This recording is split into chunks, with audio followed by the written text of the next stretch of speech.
The gun was already pressed against Adrian Voss's temple when Lena Carter walked into his hospital room with the marriage contract in her shaking hands. She'd expected many things when she agreed to this insane deal: wealth, danger, maybe even death. But not this. Not watching her soon-to-be husband's bodyguard debate whether to shoot him before the ceremony could take place. "Put it down, Marcus," Adrian said, his voice steady despite the barrel against his skull. "I'm getting married tomorrow. Try not to make my bride a widow before she's even a wife." Viewer engagement. Before we dive into this story, if you're already hooked by what happens next, hit that like button and drop a comment telling me what city you're watching from. I want to see just how far Lena and Adrian's story travels. Now, let's go back to where this nightmare actually began. 3 days earlier, Lena had been a completely different person. Not better, not worse, just unbroken. She stood in the hallway of St. Catherine's Medical Center, staring at numbers on a paper that might as well have been a death sentence. $847,000. That's what it cost to save someone's life, apparently. Her grandmother's life, specifically. Eleanor Carter, 72 years old, former elementary school teacher, current resident of room 4B, slowly dying from a heart condition that had a name Lena couldn't pronounce and a cure she couldn't afford. "Miss Carter?" The hospital administrator's voice was professionally sympathetic, which somehow made it worse. "I understand this is difficult, but we need to discuss payment options." Payment options. As if Lena had options. As if her checking account balance of $1,247.83 could be stretched into nearly $1 million through sheer force of will and creative budgeting. "I need more time," Lena said, hating how small her voice sounded. "Your grandmother needs surgery within the week. After that—" The administrator didn't finish. She didn't have to. Lena nodded mechanically and walked back toward room 4B, where her grandmother sat propped up against pillows, oxygen tubes in her nose. Reading a romance novel like this was just another Tuesday. "You look terrible, sweetheart," Eleanor said without looking up from her book. "Did they give you the number?" "Gran, don't, I'm old, not stupid. I know what hospitals cost." Eleanor finally lowered her book, and Lena saw something in her grandmother's eyes that made her chest hurt. Acceptance. "Maybe it's just my time." "Don't say that." Lena sat on the edge of the bed, careful not to disturb the IV lines. "I'll figure something out." "Lena, baby, there's nothing to figure out. You're 26 years old with student loans from that nursing degree you had to quit to take care of me. You work 2 jobs already. Where exactly are you going to find that kind of money? Rob a bank?" The joke fell flat because they both knew it wasn't really a joke. Lena had actually Googled how to rob a bank at 2 in the morning the night before.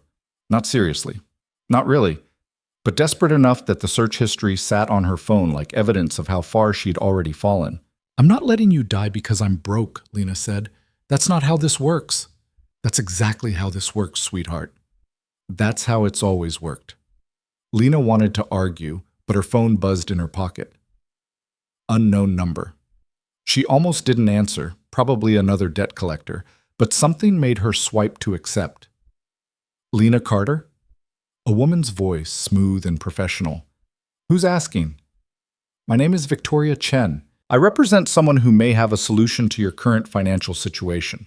Are you somewhere we can talk privately?" Every instinct Lena had screamed scam. "How do you know about my financial situation?" "I know you need $847,000 by the end of this week. I know you have $1,247.83 in your checking account. I know you work at Morrison's Diner and do overnight shifts at a warehouse. And I know that 15 minutes ago, you asked the hospital administrator for more time you don't have." The blood drained from Lena's face. "Are you a loan shark?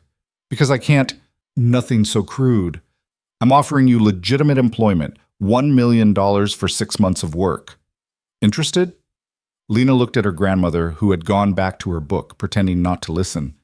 "What kind of work?" "The kind we discuss in person. There's a coffee shop 2 blocks from the hospital. Carmen's. I'll be in the back corner booth in 20 minutes. Come alone or don't come at all." The line went dead. Lena stared at her phone like it might suddenly make sense. $1 million, 6 months. No job on earth paid like that unless it was illegal, immoral, or likely to get her killed. Possibly all three. Go, her grandmother said quietly. Gran, this is obviously a chance. Maybe your only one. Eleanor set down her book and took Lena's hand, her grip weaker than it used to be. I've watched you sacrifice everything for me for 3 years. Your degree, your future, your life. If there's even a chance this is real, you owe it to yourself to find out. And if it's dangerous? Eleanor smiled sadly. Baby, you're already in danger. We both are. At least this way you might have something to show for it. Tut. Carmen's coffee shop smelled like burnt espresso and old pastries. It was the kind of place that survived on location rather than quality, close enough to the hospital that desperate people would pay $5 for terrible coffee just to have somewhere to fall apart in semi-privacy. Victoria Chen sat in the back corner booth exactly as promised. She was probably 40, dressed in a charcoal suit that cost more than Lena made in 6 months, and she looked completely out of place among the exhausted medical residents and crying families. Lena Carter, Victoria gestured to the seat across from her. Not a question. You're punctual, that's good. My employer values punctuality. Who's your employer? Lena sat down but didn't relax. And how do you know everything about my bank account? All will be explained. First, I need you to sign this. Victoria slid a single sheet of paper across the table. It's a non-disclosure agreement. Whatever I tell you in the next 10 minutes stays confidential, regardless of whether you accept the position. You want me to sign something before you even tell me what the job is? Yes, because if you say no, my employer's privacy is still protected. If you say yes, we'll have much more detailed contracts to review. This is just the beginning. Lena picked up the paper. It was dense with legal language she didn't fully understand, but the core message was clear. Talk about this meeting to anyone, and you'll be sued into oblivion. She should walk away. Every reasonable bone in her body knew that. But reasonable people didn't watch their grandmothers die because they couldn't afford to save them. Lena signed. Victoria smiled for the first time, and it didn't reach her eyes. Excellent. Now, let me tell you about Adrian Voss. The name meant nothing to Lena, and her face must have shown it. You don't follow the news much, do you? Victoria pulled out a tablet and brought up a photo. Adrian Voss, 34 years old, businessman, philanthropist, and according to the FBI, though they've never managed to prove it, one of the most powerful organized crime figures on the East Coast. The man in the photo looked like he'd been carved from marble and money. Sharp jaw, cold eyes, the kind of face that belonged on magazine covers or movie screens. Rich, powerful, dangerous. Everything Lena's world wasn't. What does this have to do with me? 6 weeks ago, Mr. Voss was the victim of an attempted assassination. He survived, but the attack left him with significant injuries. He's currently recovering in a private facility, but his condition has created complications within his organization. There are people who see his temporary weakness as an opportunity, people who need to be reminded that Mr. Voss is still very much in control. Okay, Lena said slowly, still not seeing how I fit in. Victoria leaned forward. Mr. Voss needs a wife, someone who can stand beside him, present a united front, convince his enemies that he's stable and secure. Someone who can play the role convincingly for 6 months while he fully recovers. After that, you'll quietly divorce, take your payment, and disappear back into your normal life. The words hit Lena like a truck. You want me to marry a crime boss? I want you to marry a businessman who needs to project strength. You'll live in his home, attend necessary social functions, and maintain the appearance of a legitimate marriage. In exchange, you'll receive $1 million, half deposited into an account of your choosing immediately upon signing, the remainder when the 6 months conclude. This is insane. This is pragmatic. Mr. Voss needs someone without connections to his world, someone he can trust not to have ulterior motives, someone who needs money badly enough to agree but isn't desperate enough to be stupid about it. You fit the profile perfectly. How do you even know about me? Mr. Voss has people who find people. When we explained what we needed, your name came up. Young, intelligent, desperate, but not destructive. No criminal record, no complicated family beyond your grandmother. Exactly what we're looking for. Lena's hands were shaking. She pressed them flat against the table. Let me get this straight. You want me to marry a man I've never met, who's apparently a criminal, recovering from being shot. Stabbed, actually, multiple times. Great, stabbed. You want me to marry him, live with him, lie to everyone for 6 months, and then what? Hope he actually pays me and lets me walk away? Do you understand how completely batshit that sounds? I understand you have 3 days to save your grandmother's life and no other way to do it. Victoria's voice was gentle, but the words cut deep. I also understand that Mr. Voss is many things, but he honors his contracts. You'll be protected, compensated, and released exactly as promised. You have my word. The word of a woman I met 20 minutes ago who works for a crime boss. The word of someone who's offering you exactly what you need. Victoria slid another paper across the table. This one was thicker, stapled, covered in tiny print. The actual contract. Take it home. Read it. You have 24 hours to decide. After that, we move on to someone else. And you watch your grandmother die knowing you had a choice. It was the cruelest thing anyone had ever said to Lena, made worse by the fact that it was completely true. Lena didn't sleep that night. She lay in her grandmother's hospital room in the uncomfortable fold-out chair that smelled like disinfectant and other people's grief, reading the contract by the light of her phone.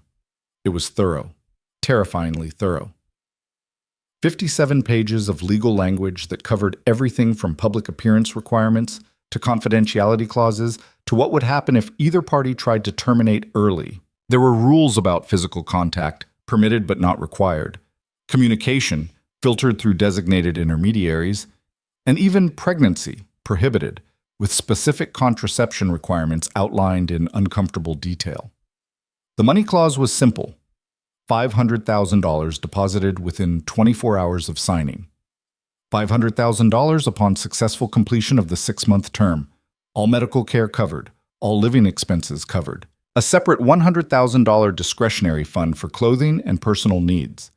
It was more money than Lena had ever imagined having.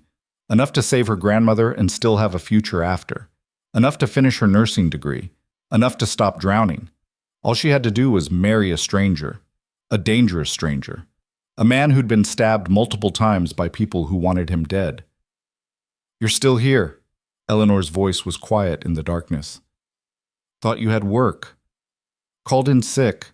Lena set down her phone. Gran, if you could have any amount of money, what would you do with it? That's a dangerous question at 3 a.m. Humor me. Eleanor was quiet for a moment. I'd get the surgery. Get better. Watch you finish that nursing degree you gave up for me. Maybe live long enough to see you married for real, not because some old woman guilt-tripped you into it. I didn't. Yes, you did. And I love you for it. But baby, you can't sacrifice your whole life for mine. I've already lived most of mine. You've barely started.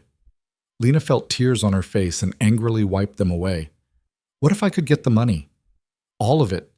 Enough for your surgery and more. But there was a catch. A big catch. Would you want me to take it? Depends on the catch. The kind that might ruin my life. Or save it. I honestly don't know which.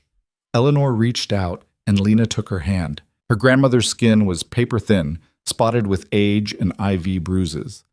You know what I've learned in 72 years? There's no such thing as a free miracle. Everything good comes with a cost. Question isn't whether there's a catch. There's always a catch. Question is whether you can live with it. How do I know? You don't. You just decide which regret you can live with better, trying and failing or never trying at all.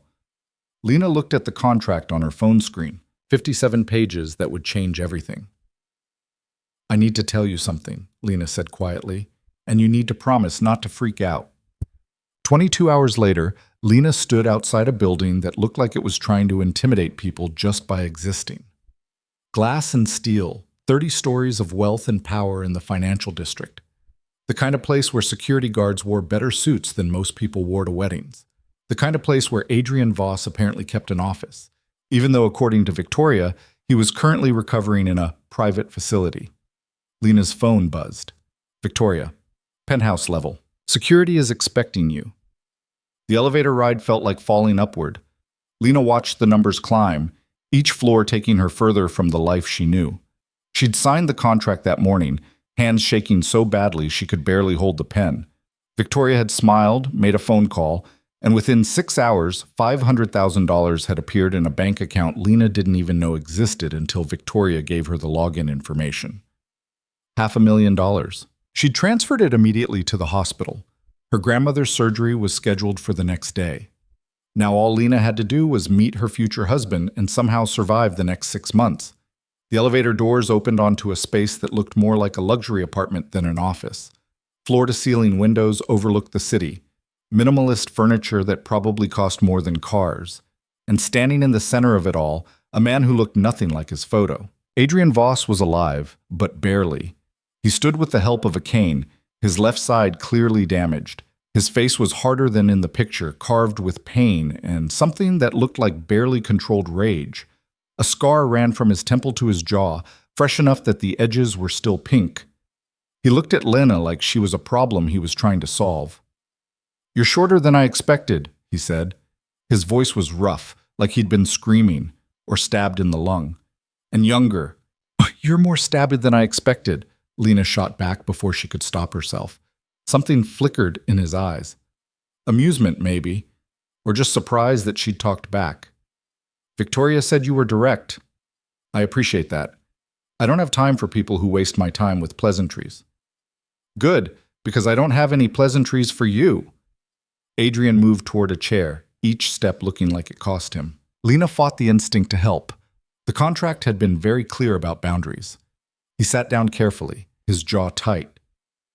"You signed the contract." "I needed the money." "Obviously. And now you're here, which means you're either very brave or very stupid. I haven't decided which yet." Option 3. Very desperate. Desperation makes people unpredictable. Unpredictable people are dangerous. Lena crossed her arms. "You're the one who sent someone to find a desperate person to marry you. If you wanted predictable, you should have hired an actress. Actresses lie for a living. I need someone who'll be honest, at least with me. Can you do that?" "Depends, can you?" Adrian stared at her for a long moment. Then, unexpectedly, he laughed. It sounded painful, and he pressed a hand to his side. "Victoria warned me you had a mouth on you, said it might be a problem. Is it?" "I don't know yet." He gestured to the chair across from him. "Sit. We need to establish ground rules before this goes any further." Lena sat, perched on the edge of the chair like she might need to run. The contract was 57 pages of ground rules. The contract covers legalities. I'm talking about the reality of living together. You need to understand what you're walking into. I'm walking into a house with a crime boss who has enemies who stab people. I think I get the picture. "You don't." Adrian's voice went cold. "You have no idea what my world looks like. You think you've signed up for 6 months of playing pretend, attending some parties, wearing nice dresses. That's not what this is. People will try to hurt you to get to me. People will try to use you to find weaknesses. Every word you say, every move you make will be watched and analyzed. You'll be a target the moment you walk into my home." "You're really selling this," Lena said dryly. "I'm not selling anything. I'm telling you the truth. You still have a choice. The money for your grandmother's surgery has been paid. You could walk away right now, forfeit the second half of the payment, and go back to your life." Lena thought about her life. 2 jobs, crushing debt, no future beyond survival. "And my grandmother?" "The surgery payment is non-refundable. I keep my word, even when other people don't keep theirs." It would have been noble if it didn't sound like a threat. Lena met his eyes, cold, calculating, the eyes of someone who'd done things she probably didn't want to know about. "I'm not walking away." "Why not?" "You have what you needed." "Because I need more than just one surgery. I need to not be drowning anymore. I need a chance at something better. And because—" She hesitated, then pushed forward. "Because I don't break my word either. I signed that contract, which means I'm yours for 6 months. That's the deal." Something shifted in Adrian's expression. "I'm not sure you understand what you just said." "I said I'm keeping my word." "You said you're mine." He leaned forward slightly, ignoring the obvious pain it caused. "That's different. That means when people come after me, and they will, they'll come after you too. It means when I need you to play the devoted wife at events filled with people who've killed for less than what you're getting paid. You smile and you don't flinch. It means living in my home, following my rules, and trusting that I'll protect you, even though you have no reason to trust me at all. I don't trust you, Lena said honestly, but I trust that you need this arrangement as much as I do. You're not going to let anything happen to me because that would ruin whatever you're trying to accomplish. Self-interest. It's more reliable than trust. Adrian smiled, and it wasn't a nice smile. You're smarter than Victoria gave you credit for. That's either going to make this easier or much, much harder. When do we start? The wedding is in 3 days. You'll move into my home tomorrow. Tonight, you'll meet some of my people, the ones who need to believe this is real. Think you can handle that? Lena thought about her grandmother in that hospital bed, about the surgery happening tomorrow that wouldn't be happening without this deal. I can handle whatever I have to. We'll see. Adrian reached for his cane, preparing to stand. One more thing, Lena. The people in my world are very good at spotting lies. If you can't sell this, if you can't convince them that you actually want to be here, they'll tear you apart looking for the truth. Are you prepared for that? Are you prepared for me to tell them exactly what I think of you? That might actually help. Nothing says real marriage like visible contempt. He stood slowly, and Lena noticed how carefully he moved, how much pain he was hiding. Come on, let's go meet the people who are going to decide if you live or die for the next 6 months. The private facility, where Adrian was supposedly recovering, turned out to be the entire 30th floor of a different building, converted into what looked like a fortress disguised as a luxury apartment. Guards at the elevator. More guards in the hallway. Security cameras everywhere. Subtle, Lena muttered. Necessary. Adrian led her through a door that required a keycard, facial recognition, and probably a blood sacrifice. After what happened, I don't take chances. What happened? The stabbing that had nearly killed him and apparently started all of this. Lena wanted to ask, but didn't. Some things you didn't need to know. The main room was filled with people who looked like they'd been cast for a movie about dangerous men in expensive suits. They all turned when Adrian entered, their expressions ranging from curious to hostile. Everyone, Adrian said, his voice carrying despite the obvious pain, this is Lena Carter, my fiancée. The woman I'm going to marry in 3 days. I expect you to treat her with the same respect you'd give me. Any questions? The silence was deafening. Then a man near the back, tall, scarred, looking like he'd killed people and enjoyed it, spoke up. Where'd you find her? That's not your concern, Marcus. It's my concern if she's a plant, if she's here to finish what those bastards started. Adrian's expression didn't change, but the temperature in the room seemed to drop 10 degrees. You think I'm stupid enough to marry someone without vetting her completely? You think Victoria would bring me anyone who wasn't thoroughly investigated? I think you're desperate, Marcus said bluntly. And desperate people make mistakes. Then it's a good thing I'm not desperate. Adrian moved further into the room, each step deliberate. I'm strategic. There's a difference. Lena serves a purpose. She's going to stand beside me, convince our enemies that I'm stronger than ever. And in 6 months, she's going to walk away with enough money to never think about any of us again. It's clean, it's simple, and it works. If she doesn't get killed first, another man said, you're making her a target. I'm making her my wife. Anyone who touches her answers to me. Make sure that information spreads. Lena stood there listening to them talk about her like she was a piece of furniture being appraised for value and felt her temper rise. I'm right here, you know. You could try asking me questions instead of just talking around me. Marcus turned his attention to her fully for the first time. Fine. Why are you doing this? Money. That's it? Just money? Have you ever needed money so badly that you'd marry a stranger to get it? Because I have, so yeah, just money. Sorry if that's not romantic enough for you. A few of the men actually smiled at that. Marcus didn't. You understand what you're walking into? A house full of criminals who might try to kill me. Your boss made that very clear. And you're still here. I'm still here. Marcus looked at Adrian. She's got spine. I'll give her that. Still think this is a stupid idea. But if you're determined to go through with it, at least you didn't pick someone who'll fold the first time things get ugly. Things are already ugly, Adrian said. That's why we're here. Now, if we're done interrogating my future wife, we have business to discuss. Lena, Victoria is going to take you to get measured for your wedding dress. I'll see you tomorrow when you move in. It was a dismissal. Lena should have been relieved to get away from the hostile stares and barely veiled threats. Instead, she felt something that might have been disappointment. That's it? I don't get to stay for the criminal conspiracy meeting? You don't want to, Adrian said quietly. Trust me. I don't trust you, remember? Then believe me when I say some things you're better off not knowing. The less you know, the safer you are. Lena wanted to argue, but Victoria appeared like she'd been summoned, all professional smiles and designer suit. This way, Miss Carter. We have a lot to accomplish before the wedding. As Lena followed Victoria out, she heard Marcus's voice behind her. She's not going to last a week. Adrian's response was too quiet to hear, but whatever he said made the room go silent.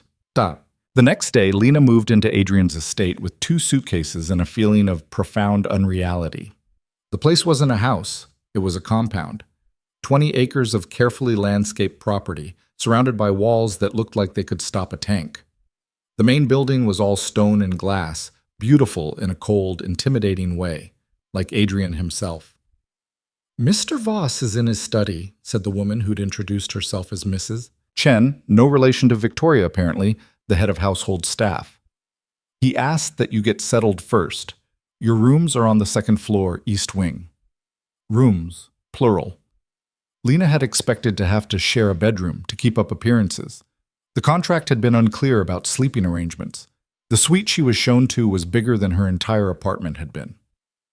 Bedroom, sitting room, bathroom that looked like a spa, walk-in closet already filled with clothes in exactly her size. Her size. They'd measured her yesterday, but this was too much, too fast. This is too much, Lena said aloud. Mr. Voss was very specific about your accommodations, Mrs. Chen said neutrally. Is there anything else you need? About 100 answers to 100 questions, but Lena just shook her head. Mrs. Chen left, and Lena was alone in a room that cost more than she'd make in 10 years.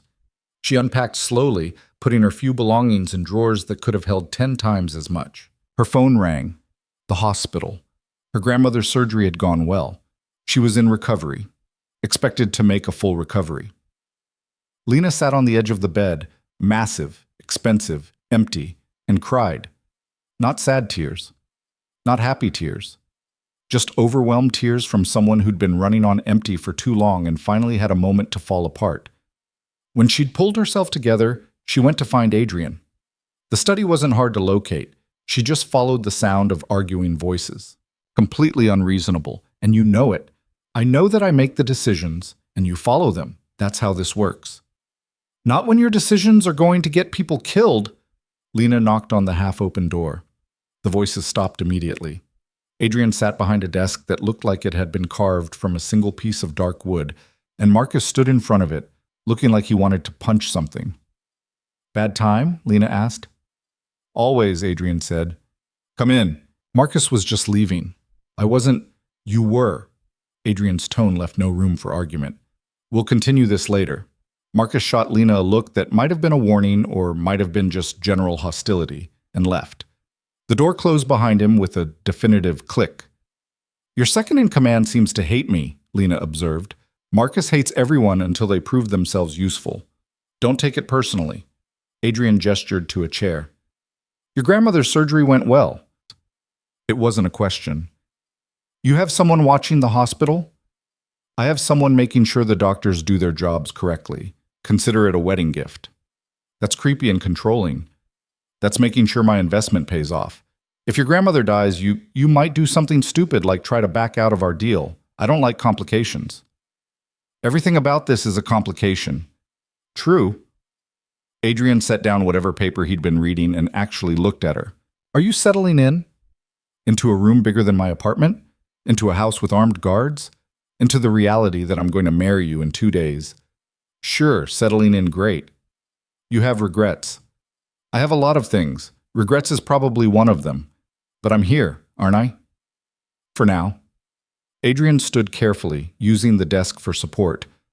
Walk with me. There's something you need to see. He led her through the house, more like a museum than a home, filled with art and antiques and things that screamed money, to a room that looked like a security center. Monitors covered one wall, showing camera feeds from what had to be every corner of the property. This is what keeps me alive, Adrian said quietly. Constant surveillance, constant awareness. Nothing happens on this property that I don't know about. And starting tomorrow, that includes you. You're going to watch me? I'm going to protect you. There's a difference. But yes, your movements will be monitored. Your phone calls will be filtered through secure lines. Your internet access will be limited. You're not a prisoner, but you're not free either. Do you understand? Lena stared at the monitors, seeing herself on one of them, a small figure in a massive house. This is insane. This is survival, and for the next 6 months, your survival is tied to mine. I take that seriously. Why? The question came out sharper than she intended. Why go through all this? Why not just hire actual security? Why do you need a wife? Adrian was quiet for a long moment. Then, because my enemies think I'm weak. They think the attack broke me. A man who can't even keep himself safe, how can he run an empire? But a man who's getting married, who's planning a future, who's strong enough to bring someone into his life, that's a different message. You're using me as propaganda. I'm using you as proof that I'm still in control. It's not personal. Everything about this is personal, Lena said. You're asking me to live with you, to stand beside you, to let people think we're in love. You can't pretend that's not personal. I can pretend anything if it keeps me alive. The question is, can you? Lena looked at him, really looked at him, saw the pain he was hiding, the anger, the absolute refusal to show weakness, even when he could barely stand without support. You're terrified, she said softly. You're absolutely terrified that they're right, that you are weak now. Adrian's jaw tightened. Get out. What? Get out of this room, now. Lena should have listened, should have walked away. Instead, she stepped closer. I'm right, aren't I? That's what this is really about, not fooling your enemies, fooling yourself. You don't know anything about me. I know you got stabbed nearly to death, and you're still trying to act like you're invincible. I know you can barely walk without that cane, but you're too proud to use it in front of your people. I know. Adrian moved faster than she thought he could, closing the distance between them. For a second, Lena thought he might actually hurt her. But he just stood there, breathing hard, close enough that she could see the scar on his face in perfect detail. Don't, he said, his voice low and dangerous. Presume to understand me. You're here for 6 months. You'll play your part, take your money, and leave. That's the arrangement, nothing more. Then maybe you should stop looking at me like I'm something more than an arrangement, Lena shot back. They stood there frozen in a moment that felt like standing on the edge of something neither of them wanted to fall into. Then Adrian stepped back, his expression shutting down. The wedding is the day after tomorrow, 10 a.m., private ceremony, minimal guests. Victoria will brief you on what to expect. Until then, stay in your wing of the house. Don't wander. Don't ask questions. Just stay out of my way. He left without waiting for a response, moving slower than he'd arrived, the pain catching up with him. Lena stood alone in the security room, surrounded by monitors showing empty hallways and guards at posts and a life she'd stepped into with no idea how to step back out. Her phone buzzed, a text from the hospital. Your grandmother is awake and asking for you. Lena left the monitors behind and went to find the nearest exit. She had less than 2 days before she married a stranger who looked at her like she was both his salvation and his doom. Might as well spend them with the only person in her life who still felt real. The wedding happened in a room that felt more like a courthouse than a chapel. No flowers, no music, no pretense that this was anything other than a transaction being made legally binding. Just Adrian standing at the front with his cane, Lena walking toward him in a dress that cost more than her car used to, and a judge who looked like he'd rather be anywhere else. Victoria stood as witness on Adrian's side, Marcus on Lena's, which felt like some kind of cosmic joke. The man who'd wanted her gone was now officially vouching for her presence. Do you, Adrian James Voss, take this woman to be your lawfully wedded wife? Adrian's voice was steady. I do. The judge turned to Lena, and suddenly this felt very real. Not the ceremony, that was still sterile and wrong, but the weight of what she was doing, the absolute insanity of legally binding herself to a man who'd threatened her just yesterday, who looked at her like she was a problem he couldn't solve. Do you, Lena Marie Carter, take this man to be your lawfully wedded husband? Her grandmother's face flashed through her mind. Awake, alive, recovering. Worth it. This was worth it. I do. The rings were platinum, expensive, cold against her skin. Adrian slid hers on with hands that didn't shake, didn't hesitate. When it was Lena's turn, she noticed the slight tremor in his left hand, the side that had been damaged, and something in her chest twisted. You may kiss the bride. Adrian leaned in, and Lena realized they hadn't discussed this part, hadn't practiced, hadn't prepared. His lips touched hers for exactly 2 seconds, professional and distant, and then it was over. Congratulations, the judge said, sounding like he was congratulating them on a prison sentence. You're legally married. Marcus was the first to speak after the ceremony ended. Well, that was romantic. Shut up, Marcus, Adrian said without heat. He turned to Lena. We have a reception tonight, small, just my inner circle. They need to see us together. How small? 30 people, maybe 40. Lena thought about the last party she'd attended. Her friend's birthday at a dive bar, cheap beer, and cheaper nachos. I don't know how to talk to crime bosses. You don't talk to them. You smile, you stay close to me, and you let them draw their own conclusions. Can you do that? I married you, didn't I? I think I can handle a party. Something flickered in Adrian's expression. We'll see. The reception was held in the main house's ballroom, which Lena hadn't even known existed until Victoria led her there that evening.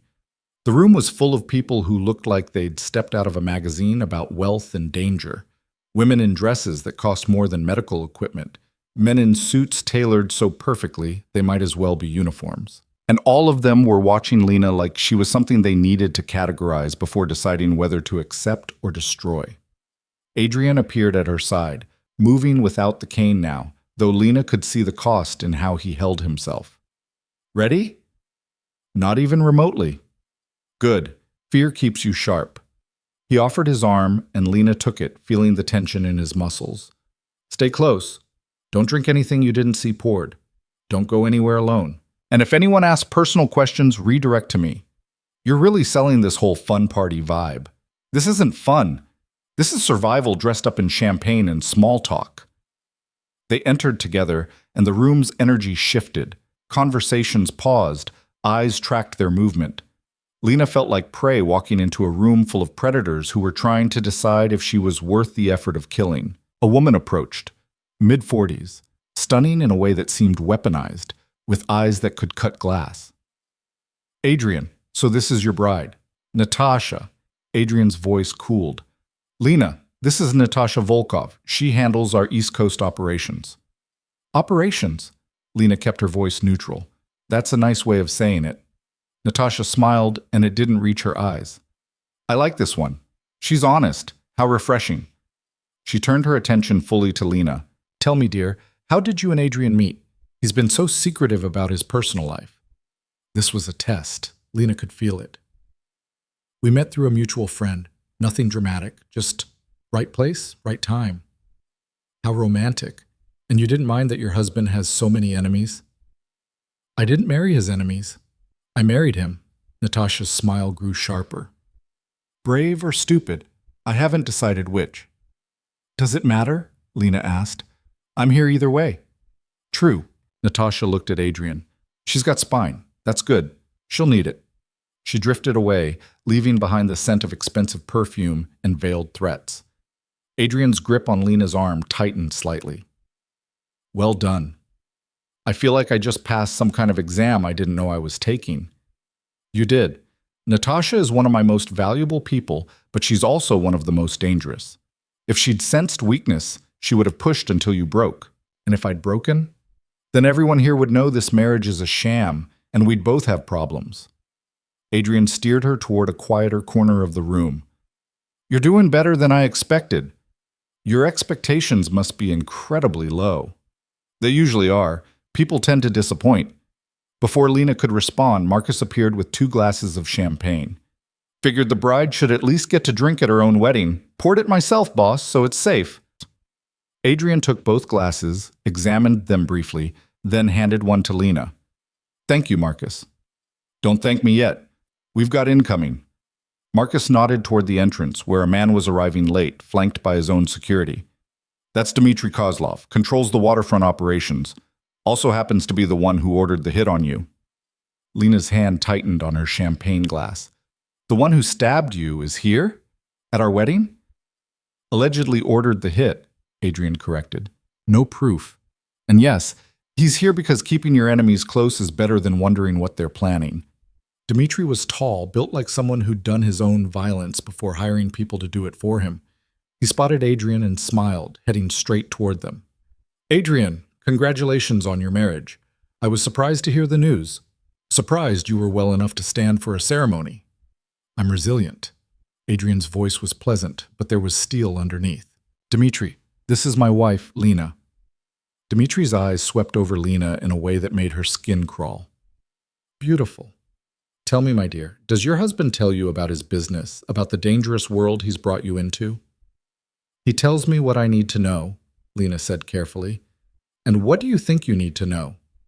Lena looked at Adrian, then back at Dmitri. Fuck it.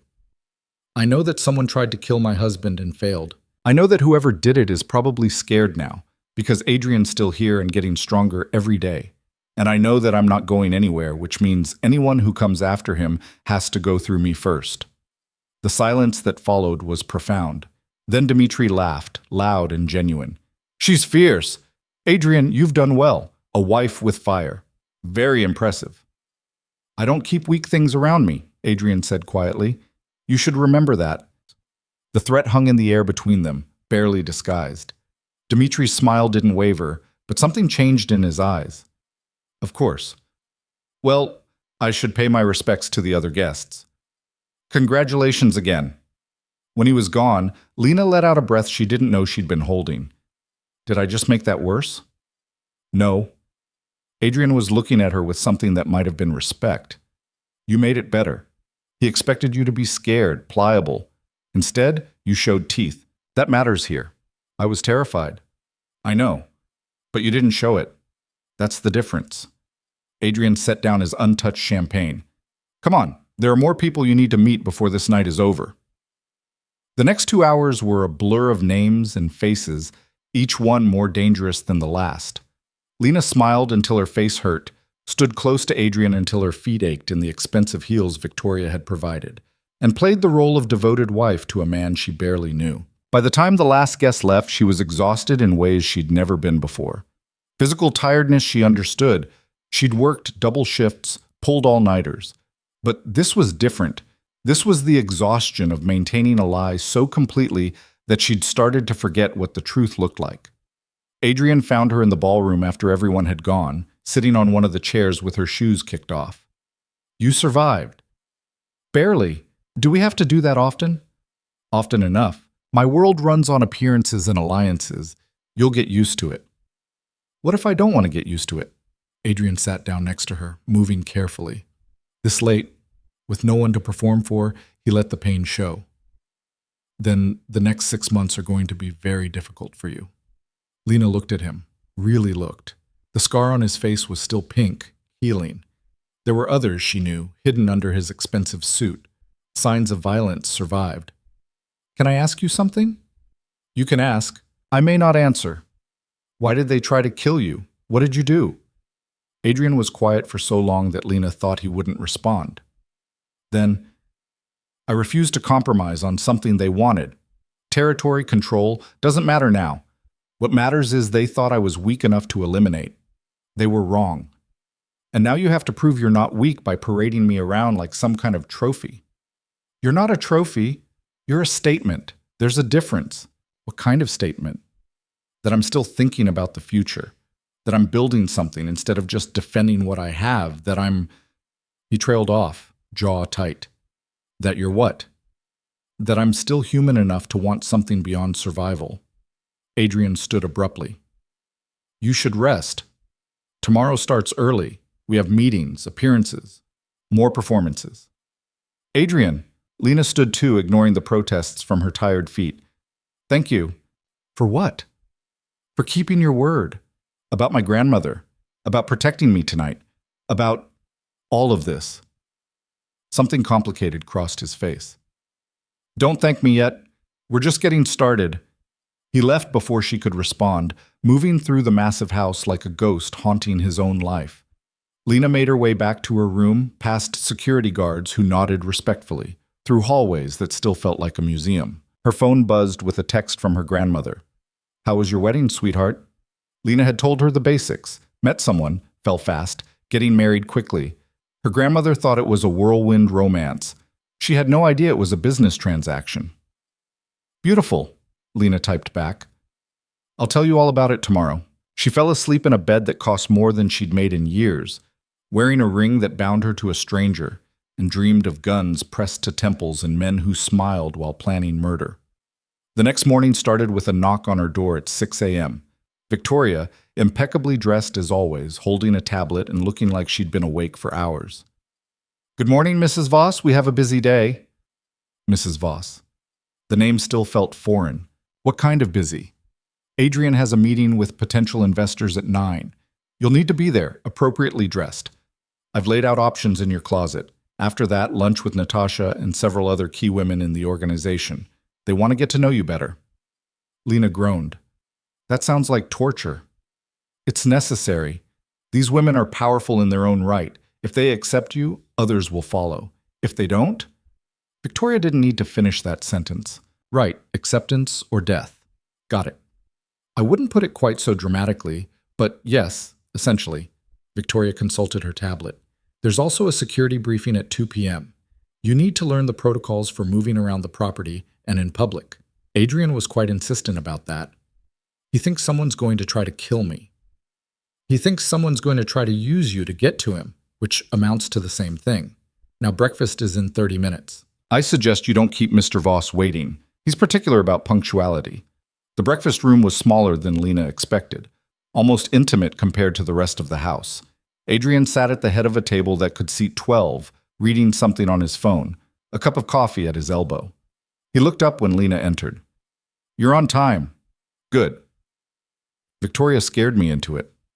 "Victoria's good at that." He gestured to a seat near him. "Eat something." "You barely touched anything at the reception." "I was too busy trying not to get metaphorically murdered." "Today you get to try not to get literally murdered. Progress." There might have been humor in his voice. Might have been. A staff member appeared with food, eggs, toast, fruit that looked too perfect to be real. Lena ate mechanically, aware of Adrian watching her. "You did well yesterday," he said finally. "Better than I expected." "You keep saying that. Your expectations are depressing." "Most people would have crumbled under that kind of pressure. You held your ground." "I was faking it." "Everyone's faking it. The ones who survive are just better at not showing it." Adrian set down his phone. "The meeting today is important. These investors fund legitimate business ventures that we use to launder money?" His expression hardened. "You don't know anything about my business." "I know enough to guess." "You're not going to lecture me on financial details, are you?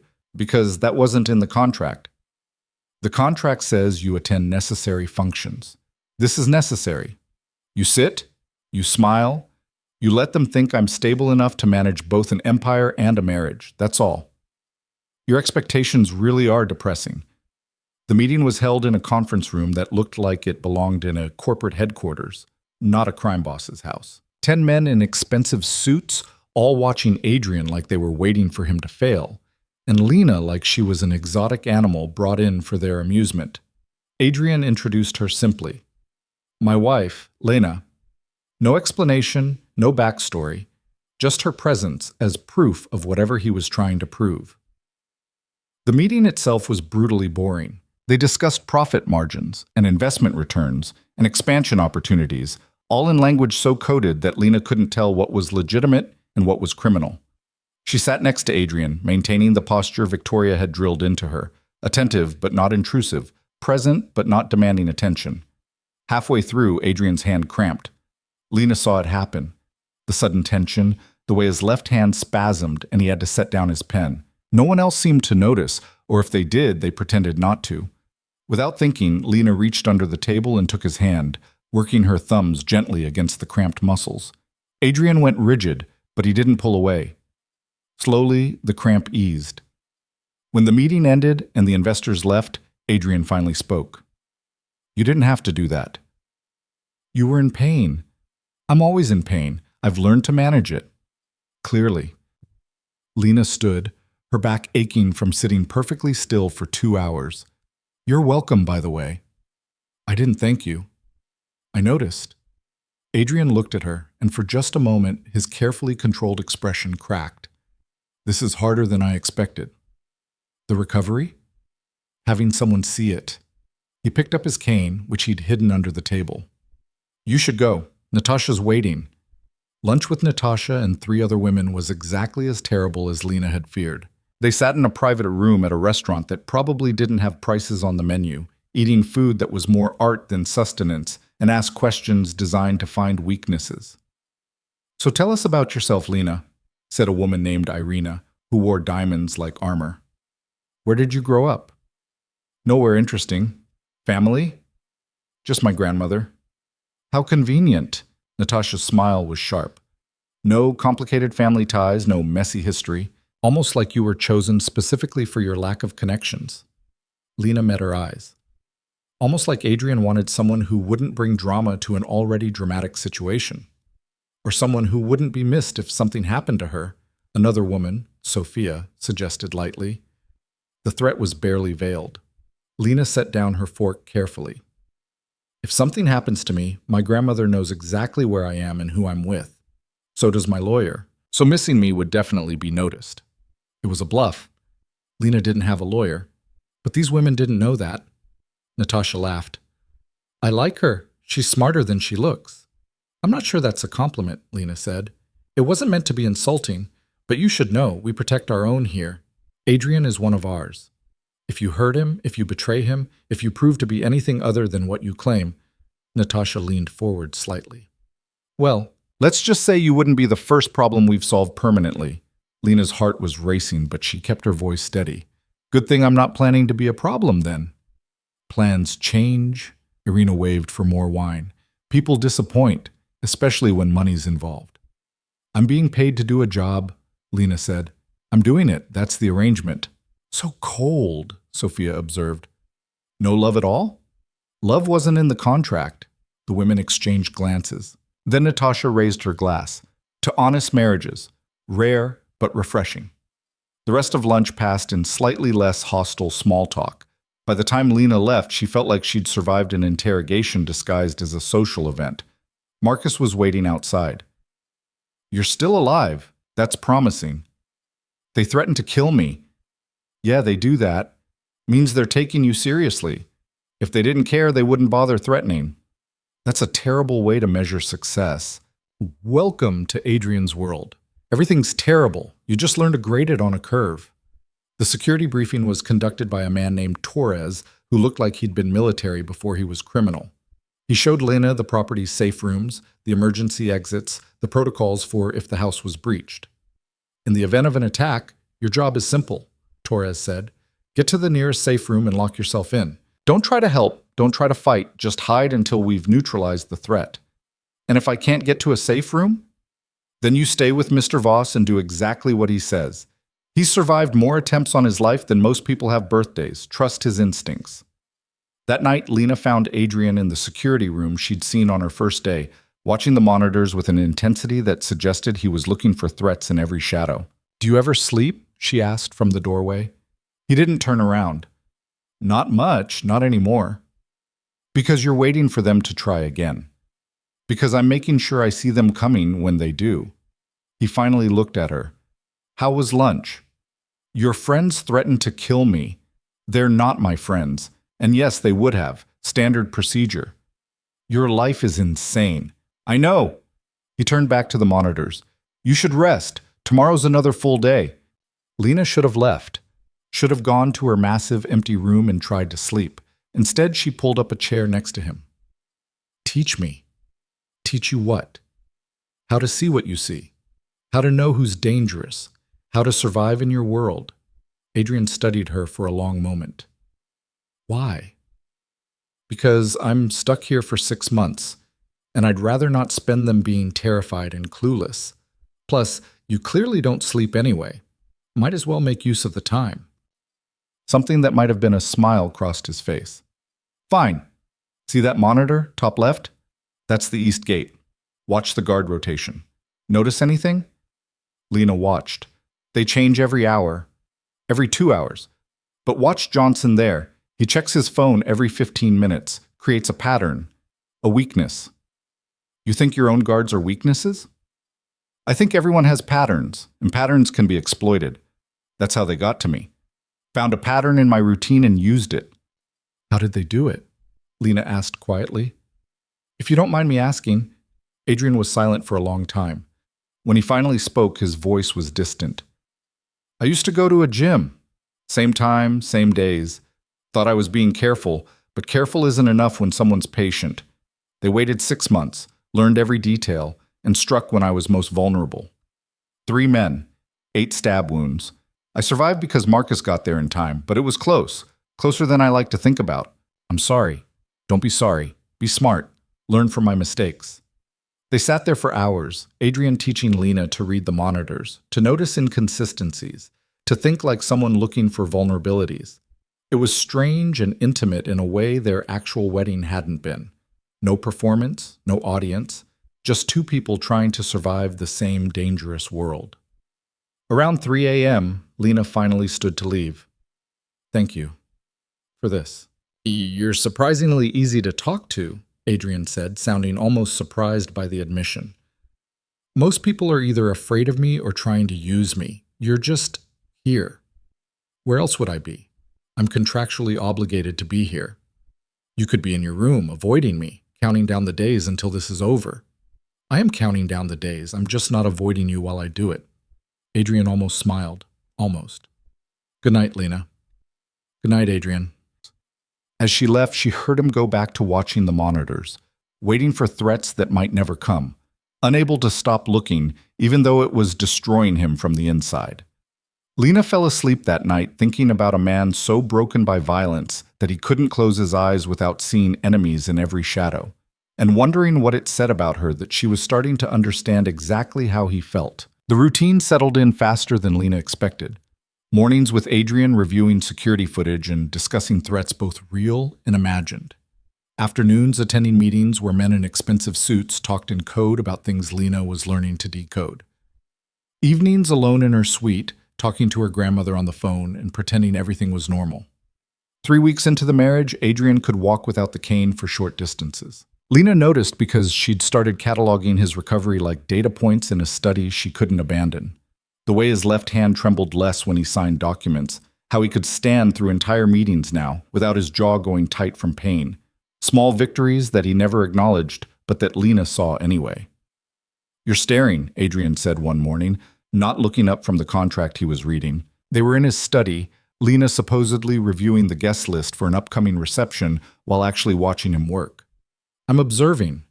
There's a difference. Observing what? You're getting better. Stronger. The physical therapy is working. Adrian finally looked at her. You pay attention to things you shouldn't. Should I pretend not to notice? Would that make you more comfortable? Nothing about this makes me comfortable. He set down the contract. But yes, the therapy is working. Slowly. Too slowly for my liking, but Torres says I'm ahead of schedule. Torres would say that even if you weren't. He's terrified of you. Everyone's terrified of me. That's the point. I'm not terrified of you. Adrian's expression shifted into something Lena couldn't read. You should be. I'm not a good man, Lena. Nothing about me is safe. I never asked for safe. I asked for honest. Honest and safe are usually the same thing in my world. The truth gets people killed. Before Lena could respond, Marcus burst through the door without knocking. We've got a problem. Adrian was on his feet immediately, his body language shifting from almost relaxed to completely alert. What kind of problem? Dimitri's making moves. Just pulled 3 of our suppliers, redirected shipments to his own operations. He's testing boundaries. How much did we lose? 200,000 this week. Could be more if he keeps pushing. Adrian's jaw tightened. Set up a meeting, tomorrow. I want to look him in the eye when I remind him what happens when people test me. Boss, you sure that's smart? You're still what, Marcus? Still recovering? Still weak? Adrian's voice went cold. That's exactly why I need to do this. Show him and everyone else that I'm done being patient. Marcus looked like he wanted to argue, but knew better. I'll set it up. You want Lena there? Both men turned to look at her. Lena had frozen in her chair, suddenly very aware that she was watching something shift from theoretical danger to actual violence. No, Adrian said firmly. This meeting is just business. Dimitri's going to ask why your wife isn't there, Marcus pointed out. Might look like you're hiding her, like you don't trust her. I don't care how it looks. You should. Appearances are everything right now. Marcus glanced at Lena. Besides, she handled herself at the wedding reception. Maybe it's time to see how she does in a real negotiation. Adrian stared at Marcus like he'd suggested something insane. Absolutely not. Why not? Lena heard herself ask.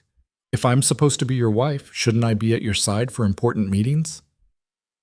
This isn't a social event. This is me potentially having to threaten a man who already tried to kill me once. You don't need to be there for that. But I need to be there for everything else? I need to smile at parties and have lunch with women who threaten me and play the devoted wife for investors, but when things get real, I'm suddenly too delicate? It's not about delicate. It's about dangerous. Everything about this is dangerous. Lena stood up, surprising herself with the intensity of her own frustration. You keep treating me like I'm some fragile thing that needs protecting, but you're the one who dragged me into this world. You don't get to pick and choose when I'm strong enough to handle it. The silence that followed was tense. Marcus looked between them like he was watching a bomb decide whether to explode. Finally, Adrian spoke, his voice carefully controlled. If you come to this meeting, you follow my lead. You don't speak unless I tell you to. You don't react, no matter what you hear. Can you do that? Yes. I mean it, Lena. Dimitri is not like the investors or Natasha's circle. He's the man who ordered my death. If he senses any weakness, any hesitation, he'll use it. I understand. Adrian studied her for a long moment. Fine, but you stay next to me the entire time. Marcus, set it up for tomorrow, 2 p.m. Neutral location, our security. After Marcus left, Adrian turned to Lena. You have no idea what you just agreed to. Then maybe you should tell me. He moved to the window, looking out over the grounds. Dimitri doesn't negotiate. He postures, he threatens, and he watches for any sign that you're weak enough to exploit. This meeting is theater. I remind him that crossing me has consequences. He reminds me that he's still powerful enough to be a threat. We dance around actually killing each other because all-out war would be expensive for everyone. But make no mistake, if he thought he could take me out without consequences, he'd do it in a heartbeat. And you want me there for this? No, I don't want you anywhere near this. But Marcus is right. If I exclude you, it looks like I'm protecting you, which means you're a vulnerability. If you're there, it sends a message that you're part of this, that attacking you means attacking me directly. So I'm bait. You're a statement. Adrian turned back to face her. There's a difference. You keep saying that, but I'm not sure I believe you anymore. The next day, Victoria appeared with another outfit. This one less cocktail party, more boardroom warrior. Black suit, severe lines, the kind of thing that said professional and untouchable. Mr. Voss wants you to look strong, Victoria explained. Not decorative. You're attending a business meeting, not a social event. Lena looked at herself in the mirror and barely recognized the woman staring back. I look like I'm about to fire someone. Good, that's the energy we want. The meeting was held in a private dining room at a hotel downtown. Neutral ground, as Adrian had said, though Lena noticed their security stationed at every entrance. Marcus stood behind Adrian's chair like a sentinel. Lena sat next to Adrian, close enough to present a united front, far enough to not seem clingy. Dimitri arrived 10 minutes late, a power play, Adrian had warned, with his own security detail and an expression that suggested he was looking forward to this confrontation. Adrian, you're looking well. Much better than the last time I saw you in a hospital bed. The smile that accompanied this was sharp enough to cut. Funny, I don't remember you visiting. Adrian's voice was pleasant, but there was an edge underneath. Must have been someone else's hospital room. Must have been. Dimitri's eyes slid to Lena. And the beautiful bride, still playing house with our friend here? Still married to my husband, Lena said evenly, remembering Adrian's instruction to stay quiet, but unable to let that particular jab pass. Still very much here. Dimitri's smile widened. She speaks.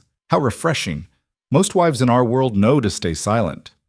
Most wives in your world probably have better sense than to marry in the first place, Lena replied. Adrian's hand moved under the table, finding Lena's, a warning squeeze.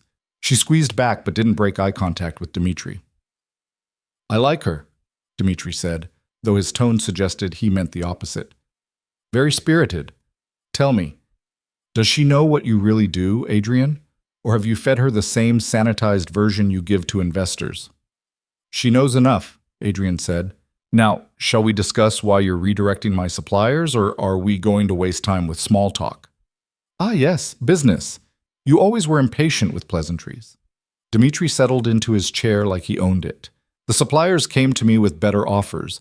I simply provided them with opportunities you couldn't.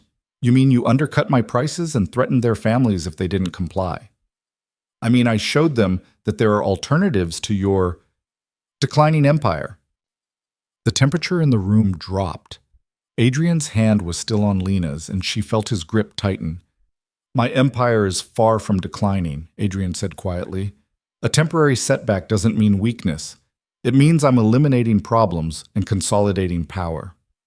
By marrying a civilian, by hiding in your fortress pretending to be a legitimate businessman? Dmitri leaned forward. We both know what you are, Adrian, and we both know you're not as strong as you used to be. Then it's a good thing strength isn't just physical. Adrian released Lena's hand and placed both of his on the table, deliberately casual. You took my suppliers, fine. I'll take 3 of yours. You want to play games about territory? I'll remind you that I still control 70% of the distribution network in this city. You control what? 15%? 20% on a good day? Percentages change. Not as fast as you'd like. Adrian stood slowly, and Lena noticed he didn't use the table for support. Pure will keeping him steady. Here's what's going to happen. You're going to return my suppliers, with an apology. You're going to remember that I've been more than generous in letting you operate in my territory, and you're going to stop testing me before I stop being patient. Dmitri didn't stand. And if I don't? Then you'll find out exactly how strong I still am. And trust me, Dmitri, you won't like the answer. The silence that followed was suffocating.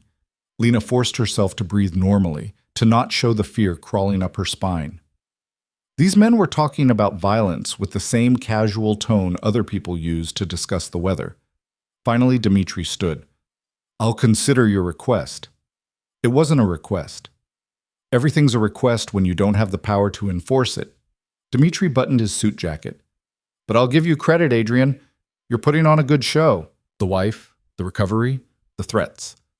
Very convincing. Almost makes me forget that you're one bad day away from collapse. He left before Adrian could respond, his security following like shadows. Marcus moved immediately to Adrian's side. Boss, you okay? Adrian was leaning against the table now, the cost of standing for that confrontation finally showing. Fine. Get me home. The drive back was silent. Adrian sat with his eyes closed, jaw tight with pain he was done hiding. Lena wanted to say something, ask if he was all right, offer help, anything, but the set of his shoulders suggested he was barely holding himself together, and any sympathy might break something vital.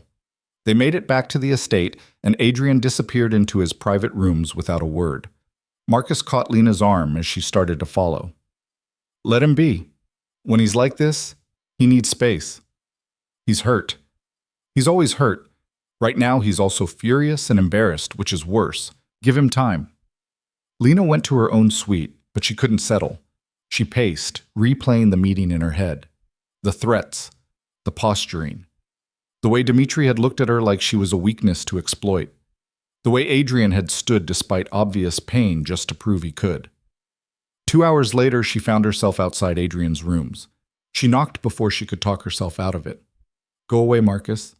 It's not Marcus. A long pause. Then, I said I needed space. I know. I'm not good at following directions. Lena tried the door. Unlocked. She pushed it open. Adrian's private suite was darker than hers, decorated in shades of gray and black that matched his moods. He sat on the edge of his bed, shirt unbuttoned, revealing scars that Lena had only imagined until now. 8 stab wounds, he'd said. She counted them. He hadn't been exaggerating. You shouldn't be here, Adrian said, not looking at her. Probably not. Lena closed the door behind her. But I am anyway. I don't need your pity. Good, because I'm not offering any. She sat in a chair across from him, far enough to not be intrusive. I need to understand something. Understand what? Why you stood up during that meeting? You were in pain. Dmitri could see it. We all could. But you stood anyway. Why? Adrian finally looked at her. Because if I'd stayed sitting, he would have seen it as surrender, weakness, an invitation to push harder. So you hurt yourself just to prove a point. I hurt myself to survive. There's a difference. Is there? Lena leaned forward. Because from where I'm sitting, it looks like you're destroying yourself trying to be something you're not anymore. And what am I?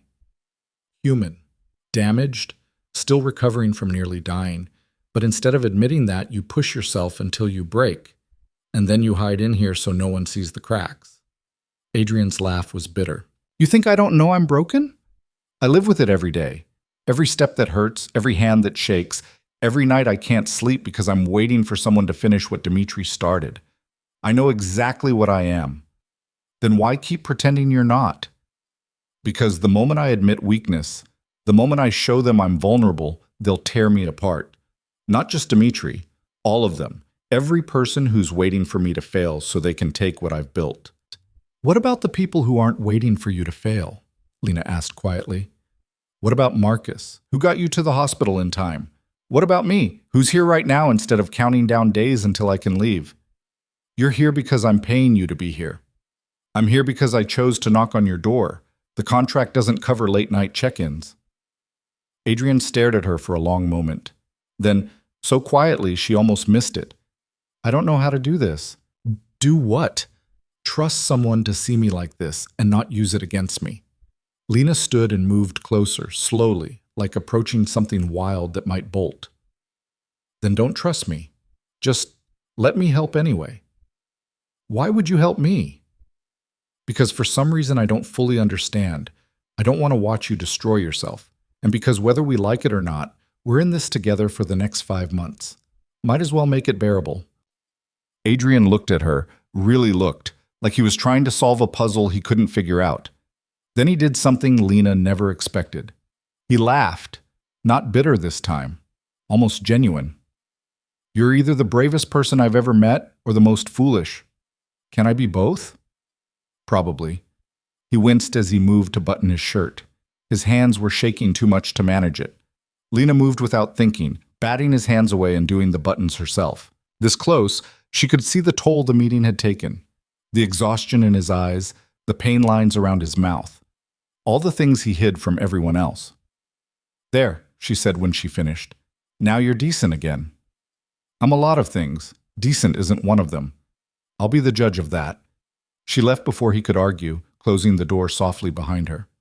In the hallway, she leaned against the wall and took a shaky breath. What the hell was she doing?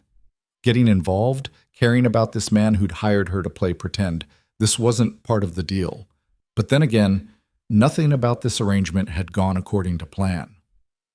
The next morning, Adrian was back to his controlled, distant self. If he remembered their conversation from the night before, he didn't acknowledge it. They fell back into routine. Security reviews, meetings, the careful dance of presenting a united front while maintaining emotional distance. 2 weeks later, Victoria informed Lena about the reception. It's the annual charity gala, Victoria explained. All the major players will be there. It's important that you and Adrian present as a strong, stable couple. We've done events before.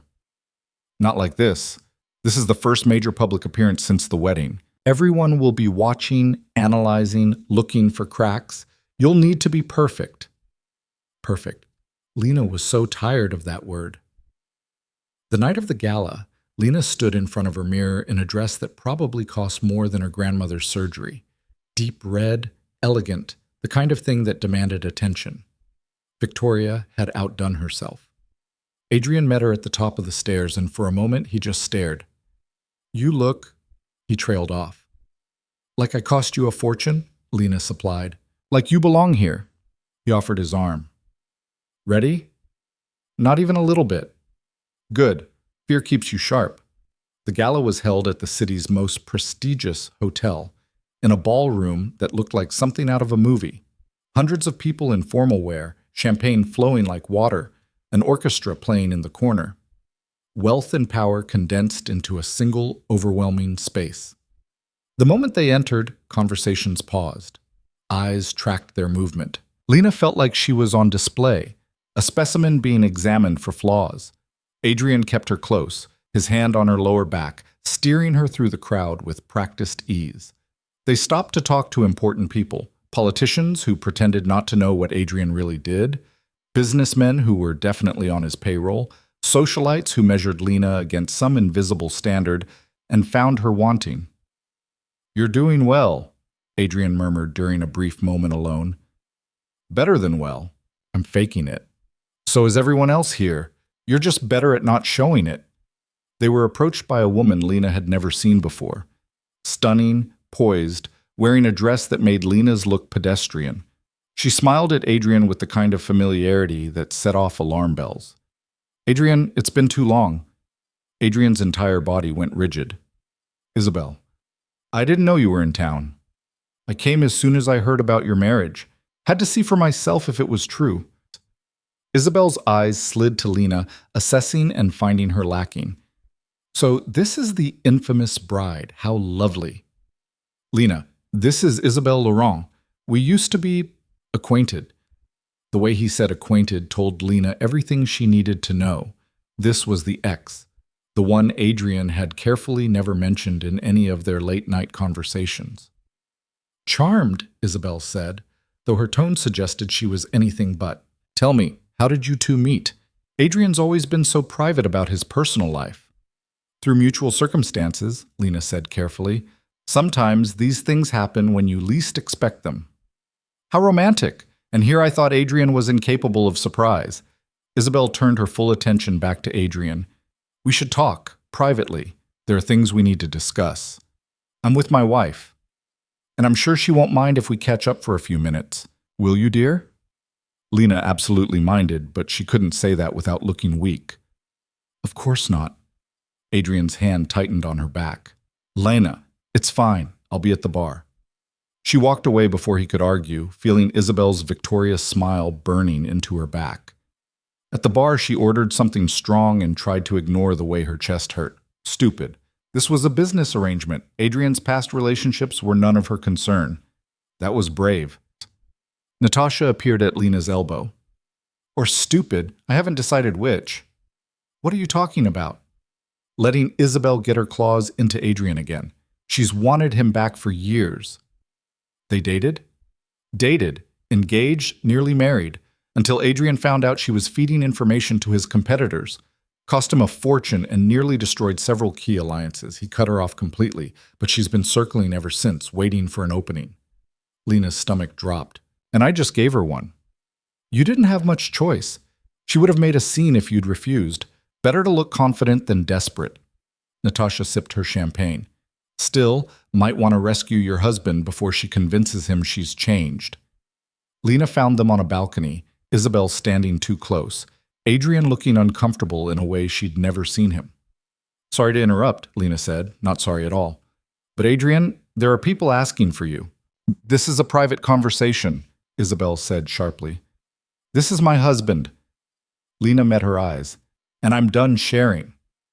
For a moment, Isabel looked like she might actually start a fight. Then she smiled, cold and calculating. "Of course, family first. But Adrian, do think about what I said. Some opportunities don't come twice." When she was gone, Adrian exhaled slowly. "That was your ex-fiancé who betrayed you?" "Yeah, Natasha filled me in. I should have warned you she might be here." "You should have told me about her at all." Lena turned to face him fully. "How many other important details are you keeping from me?" "Lena." "No, actually I don't want to know. This is a business arrangement. Your past is your past. I shouldn't care." "But you do." Adrian moved closer. "Why do you care?" "I don't know." The admission burst out of her. "I'm not supposed to. This was supposed to be simple. 6 months, smile for the cameras, take the money, and run. But somewhere between security briefings and late-night conversations and watching you nearly collapse, trying to prove you're not broken, it stopped being simple." "Lena." Adrian's voice was rough.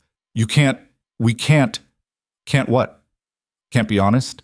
Can't admit that this stopped being just business weeks ago? Can't complicate this more than it already is. You're supposed to walk away in 5 months. Free and clear, back to your normal life. If we... He stopped, jaw tight. If we what? If we cross that line, everything changes, and I won't trap you in my world more than I already have. What if I'm already trapped? Lena asked quietly. What if it's too late for keeping distance? Adrian stared at her, and Lena saw the war happening behind his eyes.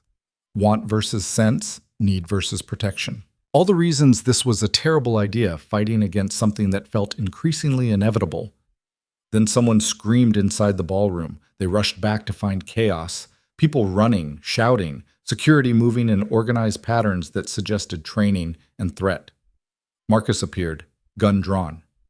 Dimitri's people, they breached the north entrance. Boss, we need to get you out of here. Lena, I'm on it. Marcus grabbed Lena's arm. Come on. Safe room protocols. What about Adrian?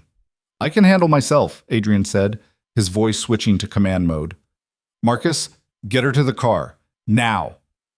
What happened next happened fast. Marcus pulled Lena through the crowd, through a service entrance toward the parking garage. Behind them, gunshots. Screaming. The kind of violence Adrian had been waiting for finally arriving in spectacular fashion. They made it to the car, armored, black, the kind of vehicle built for exactly this scenario. Marcus shoved Lena into the back seat and slid into the driver's seat, engine roaring to life. Where's Adrian? Lena demanded. He'll have his own exit route. My job is getting you safe. They peeled out of the garage, and Lena looked back to see smoke rising from the hotel. People running into the street. And somewhere in that chaos, Adrian, still recovering, still vulnerable, facing down the man who'd tried to kill him once before. We have to go back. No chance. Boss's orders were clear. I don't care about his orders. Marcus met her eyes in the rearview mirror. You care about him. That's the problem. That's exactly what he was afraid would happen. Lena's phone buzzed. A text from an unknown number. Your husband is a dead man, and so are you. She showed it to Marcus. He cursed and drove faster. Welcome to the real world, Marcus said grimly, where happy endings don't exist and the people you care about get you killed. Lena stared at the message, then back at the smoke rising behind them, and realized that everything was about to change. The careful distance she and Adrian had maintained, the professional boundaries, the pretense that this was just business, all of it was burning down along with the hotel. And somewhere in the flames, the man she wasn't supposed to care about was fighting for his life. The safe house was an apartment in a building that looked abandoned from the outside, but was anything but. Marcus swept each room with his gun drawn before letting Lena more than 3 feet past the entrance. Stay away from the windows, he ordered. Don't turn on lights. Don't make noise. And for the love of everything, don't try to leave. Where's Adrian? I don't know yet. He'll contact us when it's safe. Marcus was already on his phone, texting rapidly. Until then, we sit tight. Lena sat on a couch that smelled like dust and old cigarettes, still in her ridiculous gala dress, and tried not to think about all the ways Adrian could be dying right now. The gunshots, the smoke, Dimitri's people breaching security specifically to get to him. Her phone buzzed again. Another unknown number. TikTok, Mrs. Voss? She showed it to Marcus without a word. He cursed and made a call. Yeah, it's me. She's getting threats. Trace the numbers. A pause. I don't care if it takes all night. Find out who's sending them and where they are. This is because I was at the gala, Lena said quietly. Because I stood next to him, played the wife. I made myself a target. You were already a target the second you signed that contract. Tonight just made it official. Marcus sat down across from her, gun still in hand. Listen, I'm going to tell you something the boss would kill me for saying. Adrian knew this would happen eventually. The attack, the escalation, all of it. That's why he wanted someone like you. No connections to this world. No real ties. Someone who could walk away after 6 months without looking back. But I don't think he counted on actually giving a damn about you. And I know he didn't count on you giving a damn about him. Lena's throat tightened. I'm not supposed to. Yeah, well, supposed to and reality are 2 different things. I've worked for Adrian for 8 years. I've never seen him look at someone the way he looks at you. Like he's terrified you're going to disappear and relieved you're still here all at the same time. We're not, save it. I've got eyes. So does everyone else in the organization. The question is, what are you going to do about it? Before Lena could answer, Marcus's phone rang. He answered immediately. Talk to me. His expression shifted as he listened. Copy that. We're secure. He hung up and looked at Lena. Adrian's alive. He's on his way here. The relief was so intense that Lena felt dizzy. Is he hurt? He didn't say. With him, that could mean anything from fine to bleeding out and refusing to admit it. 20 minutes later, the door opened and Adrian walked in, and Lena's heart stopped. He was covered in blood. Not his own, at least she hoped not, and his suit was torn, but he was moving under his own power. Behind him, Torres and 2 other security guards filed in. Clear the room, Adrian said. Everyone out except Lena. Marcus looked like he wanted to argue, but apparently knew better. We'll be right outside. You need anything. I need everyone to stop treating me like I'm made of glass. Adrian's voice was sharp enough to cut. Out! Now! When they were alone, the controlled facade Adrian had been maintaining crumbled. He leaned heavily against the wall, breathing hard, and Lena saw the pain he'd been hiding from his people. You're hurt. I'm fine. You're covered in blood. Most of it's not mine. He pushed away from the wall and started toward the bathroom. There's a first aid kit under the sink. I need you to check if I'm bleeding anywhere I can't see. Lena followed him into the small bathroom. Adrian shrugged off his ruined jacket and started unbuttoning his shirt with shaking hands.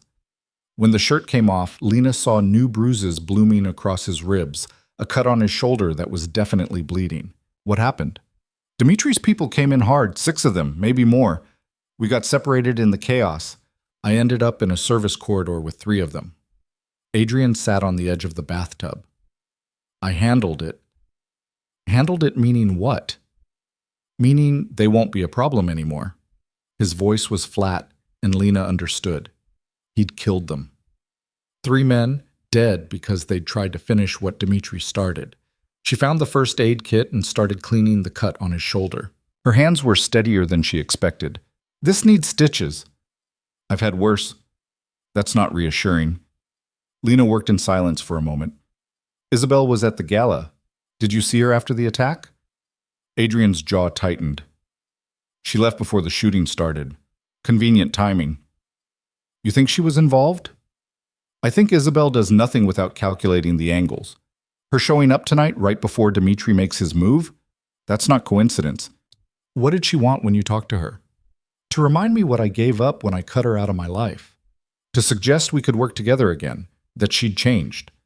Adrian looked at Lena. And to see if my marriage was real or strategic. What did you tell her? Nothing. You interrupted before I had to answer. Lena finished cleaning the cut and started bandaging it. For what it's worth, I'm glad I interrupted. Why? Because I didn't like the way she looked at you. Like you were something she owned and was just temporarily lending out. Adrian caught her wrist, stopping her movements. Lena, what are we doing? I'm bandaging your shoulder. You know what I mean? Lena met his eyes. I don't know, I just know that when Marcus told me you were alive, I could breathe again. And that scares me more than the death threats. It should scare you. Getting attached to me is the worst decision you could make. Too late. Adrian pulled her closer, and Lena let him, until she was standing between his knees and his hands were on her waist, and the space between them felt charged with everything they'd been trying not to say. This is a terrible idea, Adrian said. Probably the worst. The contract doesn't say anything about what happens when one of us stops pretending. Adrian's thumb traced small circles on her hip. You could still walk away. 5 months, take the money, disappear. I'd make sure you were protected, set up somewhere safe. You don't have to stay in this. What if I want to stay? Then you're crazier than I thought.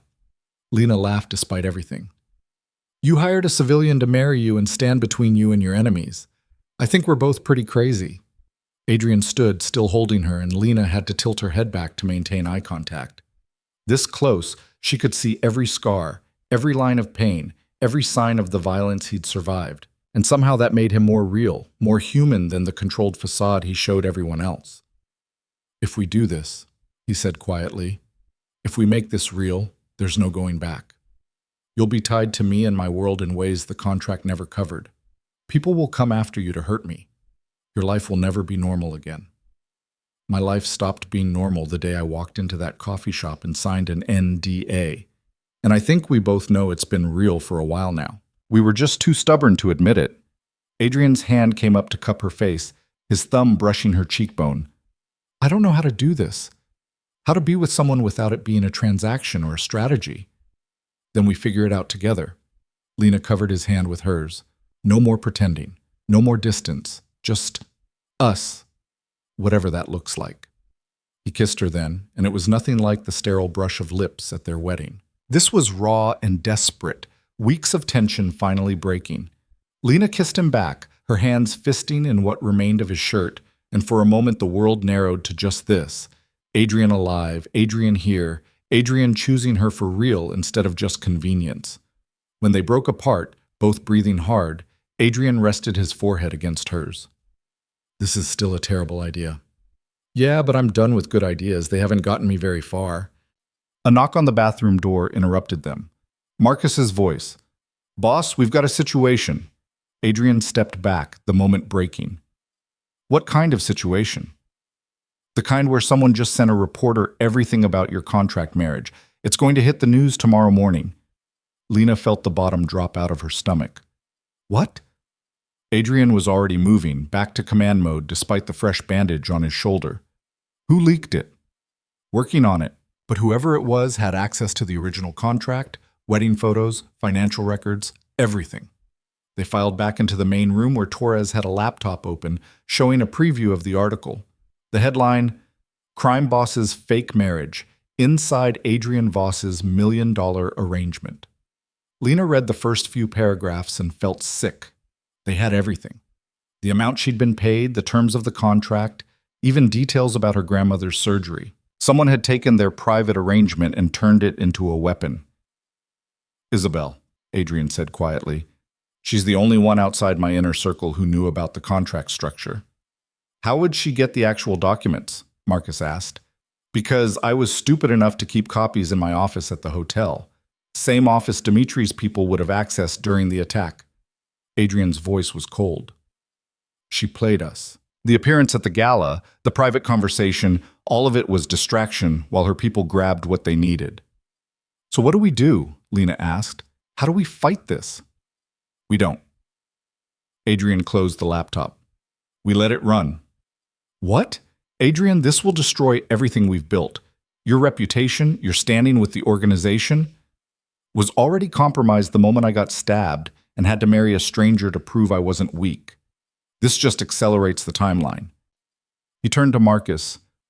Call a meeting, everyone, tomorrow morning. I want every key player in my organization there. Boss, with respect, maybe you should think about this. I've thought about it. The story breaks tomorrow. I want to control the narrative before it controls me. After Marcus left to make the calls, Lena grabbed Adrian's arm. What are you planning? To stop pretending. He looked at her. You said no more distance, no more fake. Fine. Tomorrow, I tell everyone the truth. The truth being what, exactly? That yes, our marriage started as a contract. Yes, I paid you, but somewhere along the way, it became something else. Something real. Adrian's expression was fierce. And anyone who has a problem with that can challenge me directly. I'm done playing defense. That's insane. They'll see it as weakness. Maybe. Or maybe they'll see it as strength, that I'm confident enough to admit when circumstances change. He pulled her closer. I'm not giving you up because some reporter got a hold of papers. I'm not letting Dimitri and Isabel destroy what we've built. If we're doing this, we do it honestly. No more contracts, no more arrangements, just a choice to be together despite everything trying to tear us apart. You could lose your empire. I could lose you. That's worse. Lena stared at him. When did you become willing to risk everything for this? Probably around the time you walked into that first meeting and called me out on my bullshit. Or when you helped me through that meeting with Dimitri without flinching. Or when you barged into my room to check if I was okay, even though I told you to leave me alone. Adrian smiled, and it was almost genuine. Pick a moment. They all add up to the same conclusion. You're not just some woman I hired. You're the person who saw me at my worst and didn't run. That's worth more than any empire. The next morning, Lena stood next to Adrian in the conference room where his entire organization had gathered. Every key player, every dangerous person who kept his world running. And now they all knew the truth about the contract marriage. The room was silent as Adrian stood at the head of the table. Lena noticed he'd left the cane behind, standing on his own despite the pain it clearly cost him. By now you've all seen the article, Adrian began. The reporter got most of it right. Lena and I married because of a contract. I paid her $1 million to play my wife for 6 months. The goal was to project stability while I recovered. Murmurs rippled through the room. Dmitri, sitting near the back with a smile that made Lena want to punch him, looked particularly pleased. What the article doesn't mention, Adrian continued, his voice cutting through the noise, is that circumstances changed. What started as business became personal. Lena isn't just my contract wife anymore. She's my actual wife, so my partner, and anyone who tries to use her to get to me will discover exactly how seriously I take threats to my family. Family? Dmitri laughed. Adrian, come on, this is embarrassing. You bought yourself a wife because you were too weak to stand on your own, and now you're trying to spin it as some kind of love story? I'm not spinning anything. I'm telling you the facts. Yes, I was weak. I got stabbed, nearly died, and needed time to recover. I made a strategic decision to protect my position while I healed. That was smart, not weak. And falling for the woman you hired, what was that? Human. Adrian's voice was steady. Something you might understand if you were capable of seeing people as anything other than assets to exploit. Careful, Adrian. You're in no position to... I'm in every position. Adrian stepped forward, and Lena saw several hands move toward weapons. I've spent 3 months recovering, rebuilding, getting stronger. In that time, I've consolidated power you didn't even know I had access to. I let you think you were winning, let you get comfortable making moves against me. And now I'm done being patient. Marcus stepped forward, placing a folder on the table in front of Dmitri. That's documentation of every illegal shipment you've moved through the port in the last 6 months. Every bribe, every transaction, every violation of the agreements that let you operate in this city. One call to the right people, and you're done. Dmitri opened the folder, and Lena watched his expression change. You wouldn't. I would. I'm giving you a choice. Back off, return what you took, and continue operating under the terms we've always had. Or push me, and I'll burn your entire operation to the ground. That would start a war. Yes, Adrian agreed. And I'm prepared for that. Are you? The silence that followed was suffocating. Everyone in the room was calculating, weighing risks, deciding whether to back Adrian or abandon him. Lena held her breath. Finally, Natasha spoke. I'm with Adrian. Anyone who has a problem with his marriage can take it up with me. One by one, others voiced their support. Not everyone. Lena could see resistance in several faces, but enough. Enough to tip the balance. Dmitri stood slowly. This isn't over. No, Adrian agreed. But you're out of moves. Accept it and move on, or double down and lose everything. Your choice. Dmitri left without another word, his people following. When the door closed behind them, the tension in the room eased slightly. Adrian addressed the remaining group. I know this changes things. I know some of you have questions about my judgment, my priorities. All I can tell you is that I'm still the same person who built this organization. I'm still capable, still strategic, still willing to do what's necessary. The only difference is I'm done pretending I don't have vulnerabilities. We all have them. Mine just happens to be sitting next to me. Lena felt her face heat as everyone's attention turned to her. She's proven herself, Marcus added. She stood up to Dmitri, handled Natasha's interrogation, survived an attack at the Gala. If the boss trusts her, that's good enough for me. The meeting dissolved into smaller conversations, people approaching Adrian to discuss business or offer support. Lena slipped out to the hallway, needing air, needing space to process what had just happened. Adrian had chosen her, publicly, definitively, risking everything to make their relationship real. She found a quiet corner and pulled out her phone. A text from her grandmother. Saw the news. Are you okay? Call me. Lena called. Sweetheart, what's going on? The article says your marriage was fake, that you were paid. It was, Gran. At first, I needed money for your surgery, and Adrian needed a wife. It was a business arrangement. Was? It's not anymore. Somewhere along the way, it became real. I fell for him, and I think he fell for me too. So now we're trying to figure out what that means. Eleanor was quiet for a long moment. Is he good to you? He's complicated, damaged, dangerous. But yes, he's good to me, better than I expected. Then that's all that matters. I don't care how it started. I care how it continues. His world is violent, Gran. People tried to kill us at a charity gala. Someone leaked our contract to destroy his reputation. This isn't the normal life you wanted for me. Normal is overrated. Happy is what counts. Are you happy? Lena thought about Adrian's hand on her waist, his willingness to risk his empire, the way he looked at her like she was something precious and terrifying all at once. I think I could be, if we survive long enough to figure it out. Then survive.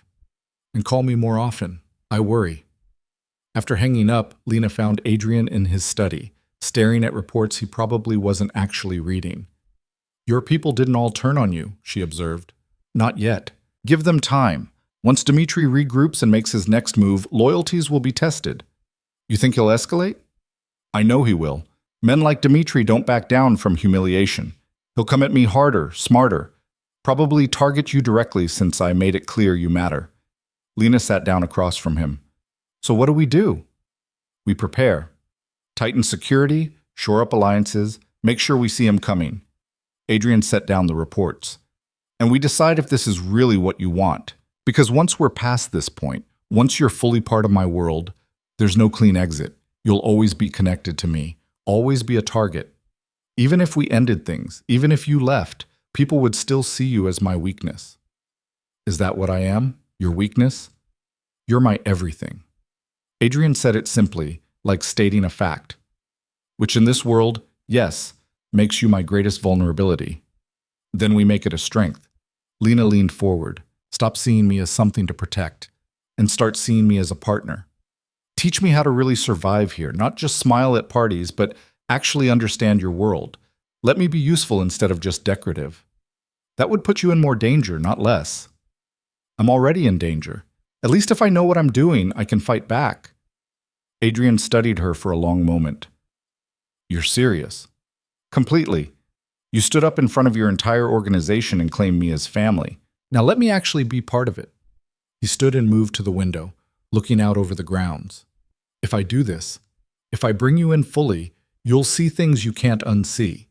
You'll be complicit in things that would have horrified the woman who walked into Carmen's coffee shop 3 months ago. Can you handle that? I don't know. But I'd rather try and find out than spend the next however long being kept in the dark and protected like I'm made of glass. You're not made of glass. Adrian turned back to her. You're made of something much more dangerous. You're made of the kind of stubborn determination that doesn't know when to quit. It's either going to save us or get us both killed. Let's aim for saving. Over the next week, Adrian was true to his word. He brought Lena to meetings she'd previously been excluded from, explained the coded language, the power structures, the delicate balance of alliances that kept his empire running. She learned which shipments were legitimate and which weren't, where the money actually came from, how deeply his organization was woven into the city's infrastructure. It was worse than she'd imagined, and somehow also more mundane.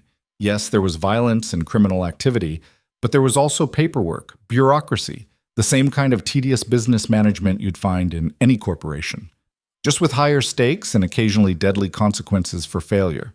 You're frowning, Adrian observed during one particularly long financial review.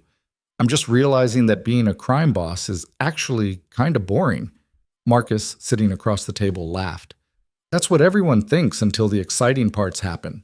Then they wish it was boring again. As if summoned by the mention, exciting parts arrived the next day in the form of a phone call. Adrian listened, his expression growing darker by the second. When? A pause. How many? Another pause. Lock it down. I'm on my way. He hung up and looked at Marcus. Dmitri hit the warehouse on 5th. Burned it. 3 of our people are dead. The room went cold. Lena watched Adrian transform from the man she'd been getting to know into something else entirely.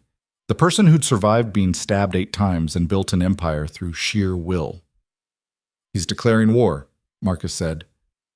Then we respond accordingly. Adrian was already moving. Lena, you stay here. Torres, double the security on the estate.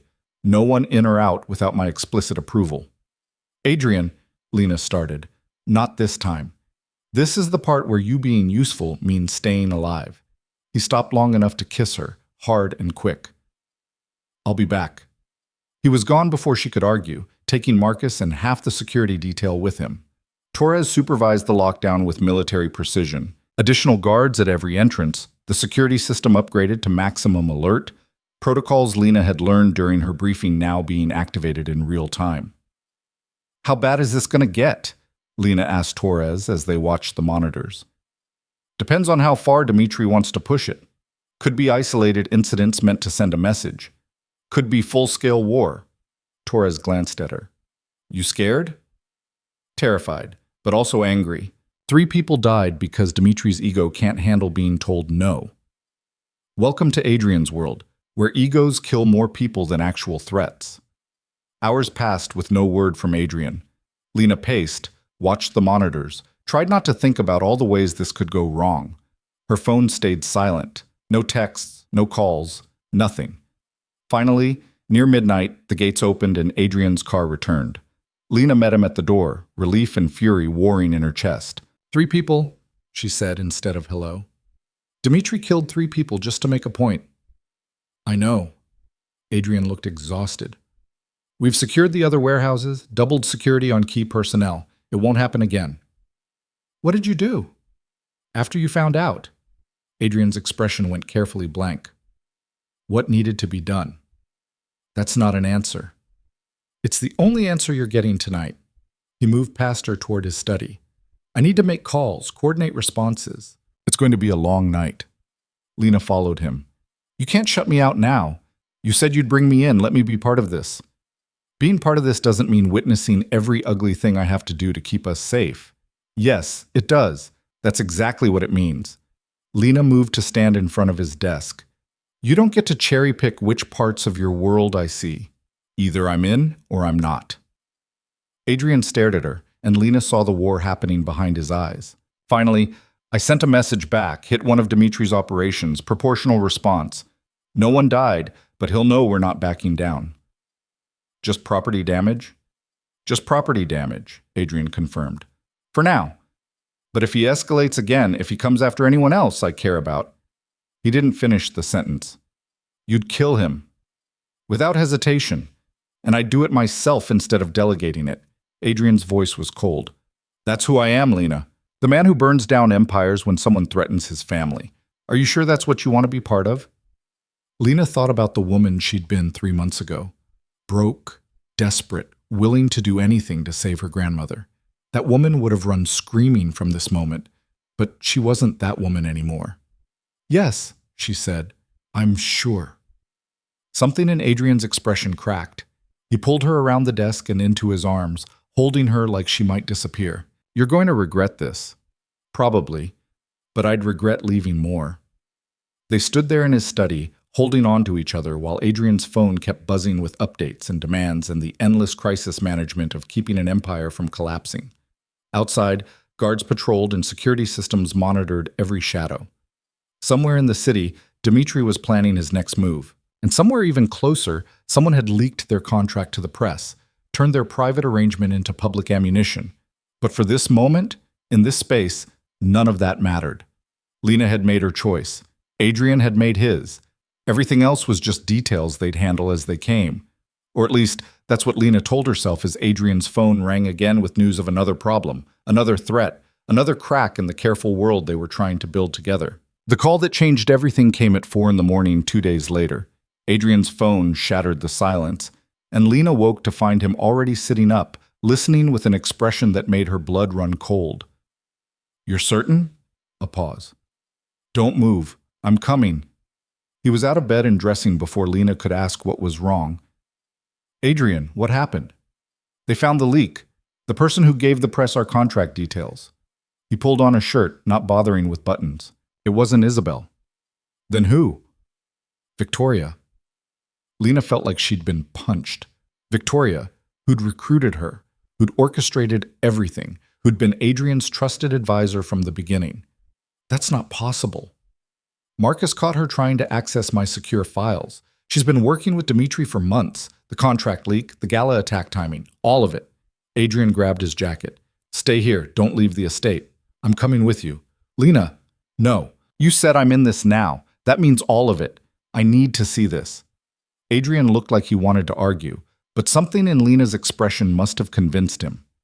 Fine, but you stay behind me. You do exactly what I say, and if things go wrong, you run. Understood?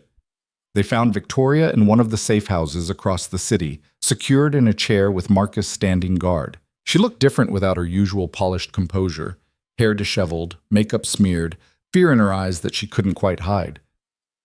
Adrian, Victoria's voice was steady despite everything. I suppose explanations are pointless at this stage. Try anyway. Adrian's voice was ice. You've worked for me for 6 years. I trusted you with everything. Why? Because Dimitri offered me something you never could. Freedom. A way out of this life with enough money to disappear. Victoria met his eyes. I'm tired, Adrian. Tired of the violence, the constant fear, the endless calculations. Dimitri promised me an exit if I helped him bring you down. And you believed him? Marcus's laugh was bitter. Dimitri doesn't let people walk away. You know that. I know that Adrian doesn't either. At least with Dimitri I had a chance. Lena stepped forward before she could stop herself. You recruited me. You brought me into this knowing I'd be caught in the crossfire. Those threats I got, the attack at the Gala, you knew those would happen. Victoria finally looked away. I didn't know about the Gala. Dimitri moved faster than I expected. That wasn't part of the plan. What was the plan? Adrian asked quietly. Walk me through it. All of it. Dimitri wanted you weakened, distracted. I suggested the contract marriage, someone with no connections who could be easily discredited later. We'd leak it at the right moment, destroy your credibility, make your organization question your judgment. Between that and Dimitri's attacks, you'd be forced out or killed. Either way, I'd get paid and disappear. Except I didn't get forced out. I got stronger. Adrian moved closer. And the marriage became real. You didn't count on that. No one counted on that. Victoria's voice cracked slightly. You were supposed to keep your distance, use her as a prop. But you fell for her, the great Adrian Voss brought down by actual feelings. Dimitri was furious when he realized. Is that why he escalated? The warehouse? The continued threats? He's desperate. You're not playing by the expected rules. Men like you aren't supposed to choose love over power. It makes you unpredictable, dangerous in ways he didn't prepare for. Adrian was silent for a long moment. Lena watched him process, calculate, decide what to do with someone who'd betrayed him completely. This was the moment she'd been waiting for, to see what kind of man he really was when pushed to the edge. Where's Dimitri now? Adrian finally asked. I don't know. He moves locations constantly, paranoid that you'll... Victoria stopped. That I'll do to him what he tried to do to me? Adrian's smile was cold. Smart paranoia. Marcus, call everyone. Full assembly in 2 hours. I want every person in my organization there. Boss, what are you thinking? I'm thinking it's time to end this. All of it. Adrian looked at Victoria. You're going to help me. Why would I do that? Because I'm going to offer you something Dimitri never would. Actual freedom. You help me finish this and you get to walk away. New identity, enough money to start over, completely clean break. But you betray me again, and there won't be anywhere in the world you can hide. Are we clear? Victoria stared at him. You're serious. I'm tired too, Victoria. Tired of the constant war, the endless vigilance. I'm ready for things to change. But that can't happen while Dimitri's still breathing down my neck. So help me end him, and we both get what we want. The assembly was held in the same conference room where Adrian had faced down his organization about the contract marriage. But this time, the energy was different. There was no uncertainty, no question about his leadership, just tense anticipation about what he'd say. Adrian stood at the head of the table with Lena beside him, Marcus on his other side. Victoria, under guard, near the back. I'm done fighting Dmitry Kozlov, Adrian began, and the room erupted in murmurs. He raised a hand for silence. Not because I'm surrendering, because I'm ending this permanently. He's pushed too far, cost too many lives, destabilized everything we've built. It stops today. How? Natasha asked. He's fortified his positions. Going after him directly would be a bloodbath. Not if we're smart about it. Victoria has been feeding Dmitri information about our operations. Now she's going to feed him exactly what we want him to know. Adrian nodded to Victoria, who stood on shaking legs. Dmitri thinks I'm still working for him, Victoria explained. I can tell him Adrian is vulnerable, isolated, planning to meet with key suppliers at a specific location. He'll come himself. He won't be able to resist the opportunity to finish this face-to-face. And then? Someone asked. Then we have a conversation, Adrian said. One where he realizes he's out of options. You're going to negotiate with him? Dmitri's voice came from the doorway, and everyone's weapons were drawn in an instant. He stood there flanked by 4 guards, hands raised in a gesture of peace that fooled no one. Relax. I'm here to talk, not fight. For now. Adrian didn't move, didn't flinch. How did you get past security? Victoria gave me the codes weeks ago, insurance policy. Dmitri smiled. I've been listening to your whole speech. Very touching, planning to use my own person against me. But you're forgetting something. Victoria works for whoever pays her most. And I just doubled her price. Everyone looked at Victoria, who had gone white. Dmitri, that wasn't... Shut up. The adults are talking. Dmitri's attention was solely on Adrian now. Here's how this works. You step down, hand over your territory, your operations, everything. Retire to whatever life you think you can build with your contract bride. In exchange, I let you both live. Keep refusing, and I'll kill everyone you care about until there's nothing left to protect. No. Adrian's voice was calm. You won't. You seem very confident for someone surrounded by my guns. You seem very confident for someone who just walked into a room full of people who want you dead. Adrian gestured around the table. Every person here has lost something because of you. Money, territory, people they cared about. You think they're going to let you walk out of here? I think you're going to call them off because you know what happens if you don't. I have people positioned at your wife's grandmother's hospital, your legitimate businesses. Every soft target you've tried to protect. One word from me, and they burn. Lena felt her stomach drop. Her grandmother. He was threatening her grandmother. Adrian's expression didn't change, but Lena saw his hand clench. You won't do it. Try me. Because killing civilians, burning hospitals, that crosses lines even in our world. The moment you do that, you become a pariah. Everyone turns against you. You lose everything you've built trying to destroy me. Dmitri's smile faltered slightly. You're bluffing. No, I'm stating facts. You've already pushed too hard, killed too many people, caused too much chaos. The only reason you're still operating is because I haven't called in every favor I'm owed to end you. But threaten my family? Threaten innocent people who have nothing to do with this? Adrian's voice dropped to something dangerous. That's the line where I stop being strategic and start being personal. And you don't want to see what I'm capable of when it's personal. The silence was absolute. Lena barely breathed, watching the standoff between 2 men who'd been circling each other for months. Finally, Dmitri laughed, but it sounded forced. So what then? We keep dancing around each other forever, neither of us backing down? No, we end it right here. Right now.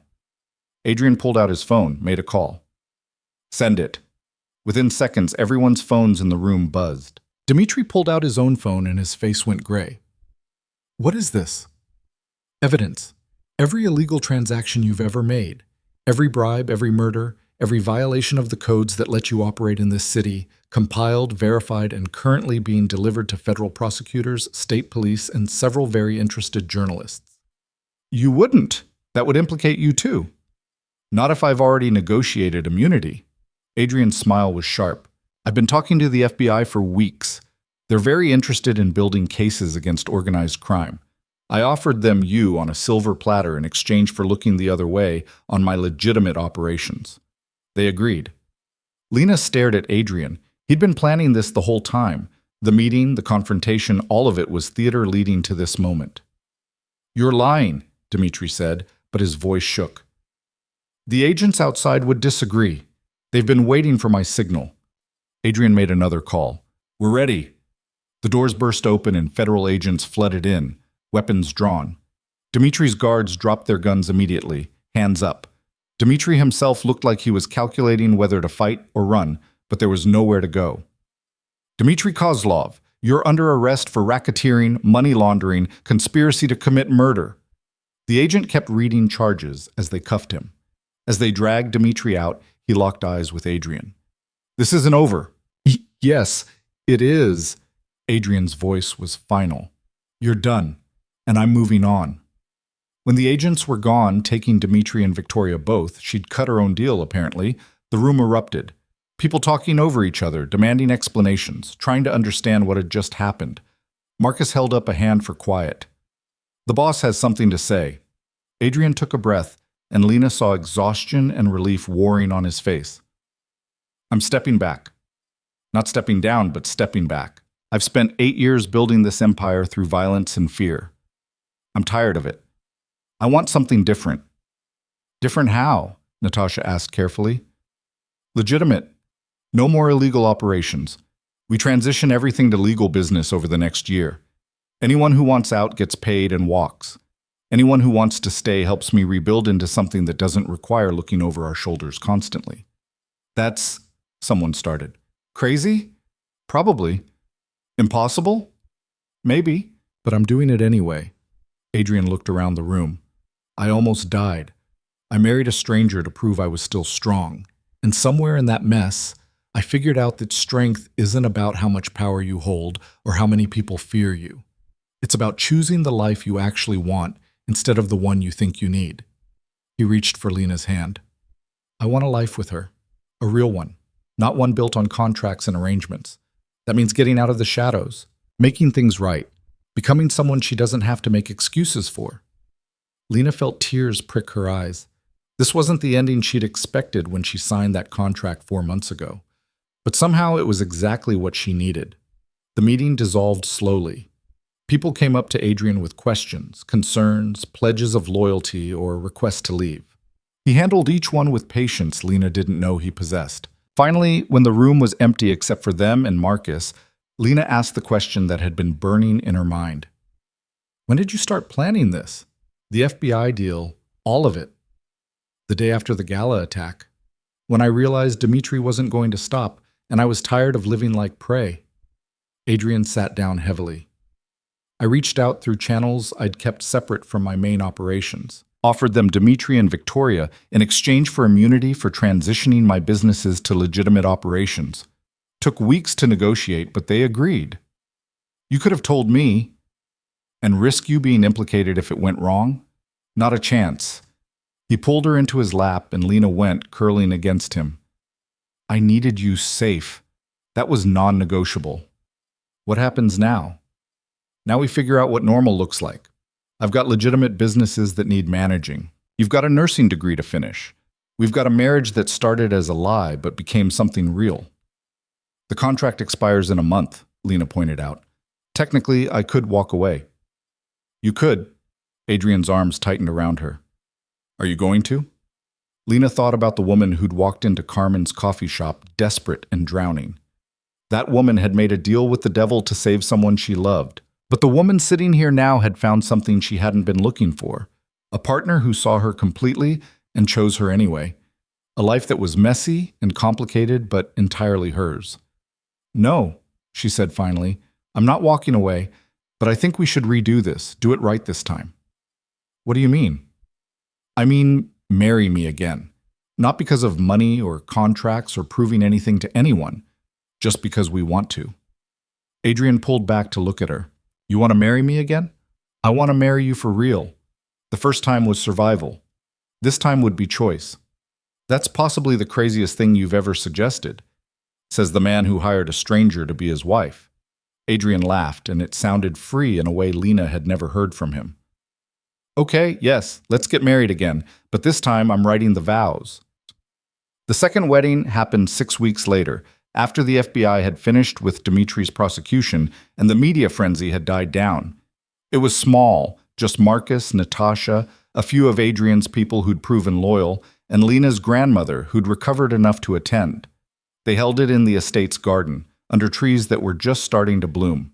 No judge this time. Just a minister who didn't ask too many questions and two people who'd found each other through the worst circumstances and decided to stay anyway. Lena wore a simple white dress, nothing like the expensive gown from the first wedding. Adrian wore a suit but no tie, looking more relaxed than she'd ever seen him. When it came time for vows, Adrian took both her hands. I'm not good at this. Words, feelings, any of it. But you already know that. You've seen me at my worst, broken, angry, terrified. You didn't run. You stayed. You pushed back.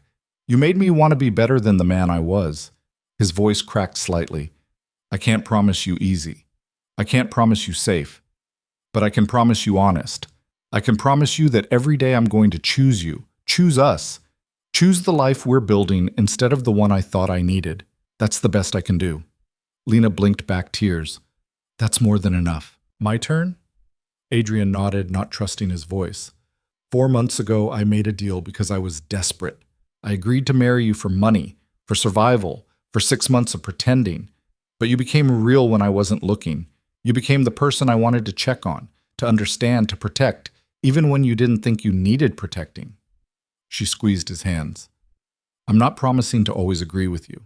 I'm not promising to be easy or convenient or the kind of wife who stays quiet, but I'm promising to stay, to build this life with you, to figure out what normal looks like when neither of us really knows, and to love you, not despite who you are, but because of it, all of it. The minister pronounced them married, and this time when Adrian kissed her, it was nothing like the sterile brush of lips from the first ceremony.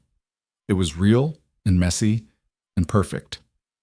The reception was held in the same ballroom where they'd held the first one, but everything was different. No performance, no posturing, no enemies disguised as guests.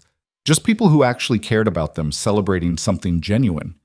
Lena found her grandmother sitting near the edge of the dance floor, watching everything with sharp eyes that missed nothing. He's good for you, Eleanor said when Lena sat down beside her. I wasn't sure at first. The contract thing scared me. But seeing you two together now, that's real. It is. Terrifyingly real. Good. Real is what matters. I don't care how you got here. I care that you're happy. I am. I really am. Then that's all I ever wanted for you, someone who sees you completely and loves you anyway. Eleanor patted Lena's hand. Now go dance with your husband before he comes over here and asks me embarrassing questions about your childhood. Adrian was already approaching, and Lena laughed. Too late for that. The months that followed were harder than either of them expected. Transitioning Adrian's operations to legitimate businesses meant unwinding years of illegal infrastructure. Some of his people left. Some stayed. There were setbacks and complications and moments where Lena wondered if they'd bitten off more than they could handle. But there were also victories. Adrian's legitimate businesses started turning real profits. Lena enrolled back in nursing school, finishing her degree while helping Adrian navigate the legal world he'd never operated in before. They fought about stupid things like normal couples, dishes, schedules, whose turn it was to call the contractor about the leak in the roof. It was messy and imperfect and sometimes exhausting. It was also theirs. 1 year after the second wedding, Lena walked into Adrian's office and found him staring at financial reports with an expression she couldn't read. Good news or bad news? She asked. Good, I think. We're officially profitable. All legitimate revenue. No illegal operations backing anything up. We actually did it. Lena moved behind his chair and wrapped her arms around his shoulders. We did it. I couldn't have without you. You know that, right? None of this would have worked if you hadn't pushed me to actually change instead of just pretending to. You would have figured it out. No, I would have found a way to rationalize keeping one foot in the old world. You're the one who made me actually leap. Lena kissed the top of his head. Then I guess it's a good thing I'm stubborn. The best thing. Adrian turned in his chair to pull her into his lap, a habit he'd developed that Lena had stopped protesting. I got offered a job today. Legitimate consulting for businesses trying to improve their security systems. Using everything I know about vulnerabilities and protection, but for legal purposes. That's amazing. Are you going to take it? I don't know. It feels strange, being asked to help instead of being seen as the threat. Get used to it. You're respectable now. Almost boring. Adrian laughed. I don't think I'll ever be boring. Probably not, but you're trying, and that's what counts.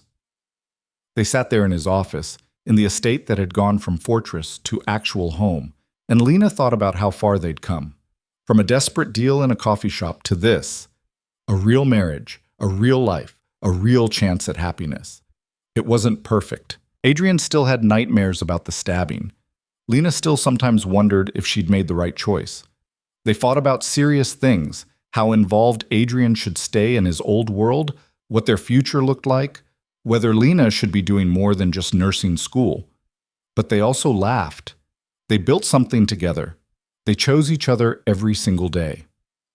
6 months later, Lena graduated from nursing school. Adrian was in the front row, next to her grandmother, cheering louder than anyone when she walked across the stage. She'd been offered a position at St. Catherine's, the same hospital where her grandmother had been treated, where this whole journey had started. She took it. Her first day, she found herself in the hallway where she'd stood over a year ago, staring at numbers that had seemed impossible. A young woman stood in almost the exact same spot, holding a paper with medical costs she clearly couldn't afford, tears streaming down her face. Lena recognized that look, that desperate, drowning feeling, the sense that the world was ending and there was no way out. She walked over. "Hey, are you okay?" The woman looked up. "My mom needs surgery. I can't afford it. I don't know what to do. Lena thought about that coffee shop, that contract, that moment when she'd decided to take a chance on something that seemed insane. "Can I tell you something? A year ago, I was standing right where you are. Same situation, thought I was out of options." "What did you do?" "Something crazy, something that changed everything. It worked out, but not in any way I expected." Lena pulled out a business card. "This is a foundation that helps people with medical expenses. They helped me. Maybe they can help you too. Call them. Tell them Lena sent you." It was Adrian's foundation, one of the first legitimate ventures he'd started, using the money he'd made in his old life to help people in the same situations that had made Lena desperate enough to marry him in the first place. The woman took the card with shaking hands. Thank you so much. Don't thank me yet. Just call them. And remember, sometimes the craziest decisions lead to the best outcomes. You never know what's waiting on the other side of impossible." That night, Lena came home to find Adrian in the kitchen, actually attempting to cook dinner. It was a disaster. Something was burning, something else was overflowing, but he looked happy, domestic in a way that would have seemed impossible a year ago. "I'm making pasta," he announced. "Or trying to. I may have overestimated my abilities." "You definitely did." Lena moved to help, salvaging what she could, "but I appreciate the effort." They cooked together, badly, and ate at the small kitchen table instead of the formal dining room. Talked about their days, Lena's first shift at the hospital, Adrian's meeting with potential security clients. Normal conversation, normal life. After dinner, they sat on the back patio, watching the sun set over the grounds that no longer needed armed guards every 50 feet. "Do you ever regret it?" Adrian asked suddenly. "Taking that deal? Marrying a stranger? All of it?" Lena thought about it honestly. "I regret that 3 people died because of Dimitri's war. I regret that Victoria betrayed everyone. I regret the violence and the fear and all the terrible things that happened. But marrying you, no, I don't regret that. Even when it was just a contract, even when it was terrifying, I don't regret it, because it led to this." "This being what?" "Being us. Being real. Being happy in a way I didn't know I could be." She leaned against him. "What about you? Do you regret hiring me?" "Not even for a second. Best business decision I ever made, even if it destroyed my empire and rebuilt my entire life." "Your empire's still there. It's just legitimate now." "Different empire. Better one, I think. Less exciting, definitely. But I can sleep at night knowing no one's planning to stab me." "Low bar, but I'll take it." They sat in comfortable silence as the sun disappeared and stars came out. Inside, the house was warm and safe. Tomorrow would bring new challenges. Adrian's consulting work, Lena's nursing shifts, the endless process of building a normal life from abnormal beginnings. But tonight was theirs, a moment of peace in lives that had been anything but peaceful. A choice renewed every day to stay, to build, to love, despite everything that said they shouldn't. Lena thought about the woman she'd been, desperate, drowning, willing to sign a contract with a dangerous stranger just to survive. That woman had been terrified of everything this life might bring. But she'd signed anyway. She'd taken the leap. And on the other side of that impossible decision, she'd found something she'd never expected. She'd found home. Not in a place or a mansion or even in security, but in a person who'd seen her at her most desperate and offered her not just money, but eventually himself. A man who'd been broken by violence and chose to rebuild into something better. A partner who made her want to be braver than she thought possible. "I love you," Lena said into the darkness. Simple words that meant everything. Adrian's arm tightened around her. "I love you too, even though you're crazy for staying with me. Especially because I'm crazy for staying with you. We match." He laughed, and Lena felt it rumble through his chest. "We do, we really do." And in the end, that was enough. More than enough. It was everything they needed to build a life that was real, honest, and entirely their own. A life that had started with a contract born from desperation and transformed into something neither of them had known they were looking for. A life worth choosing every single day.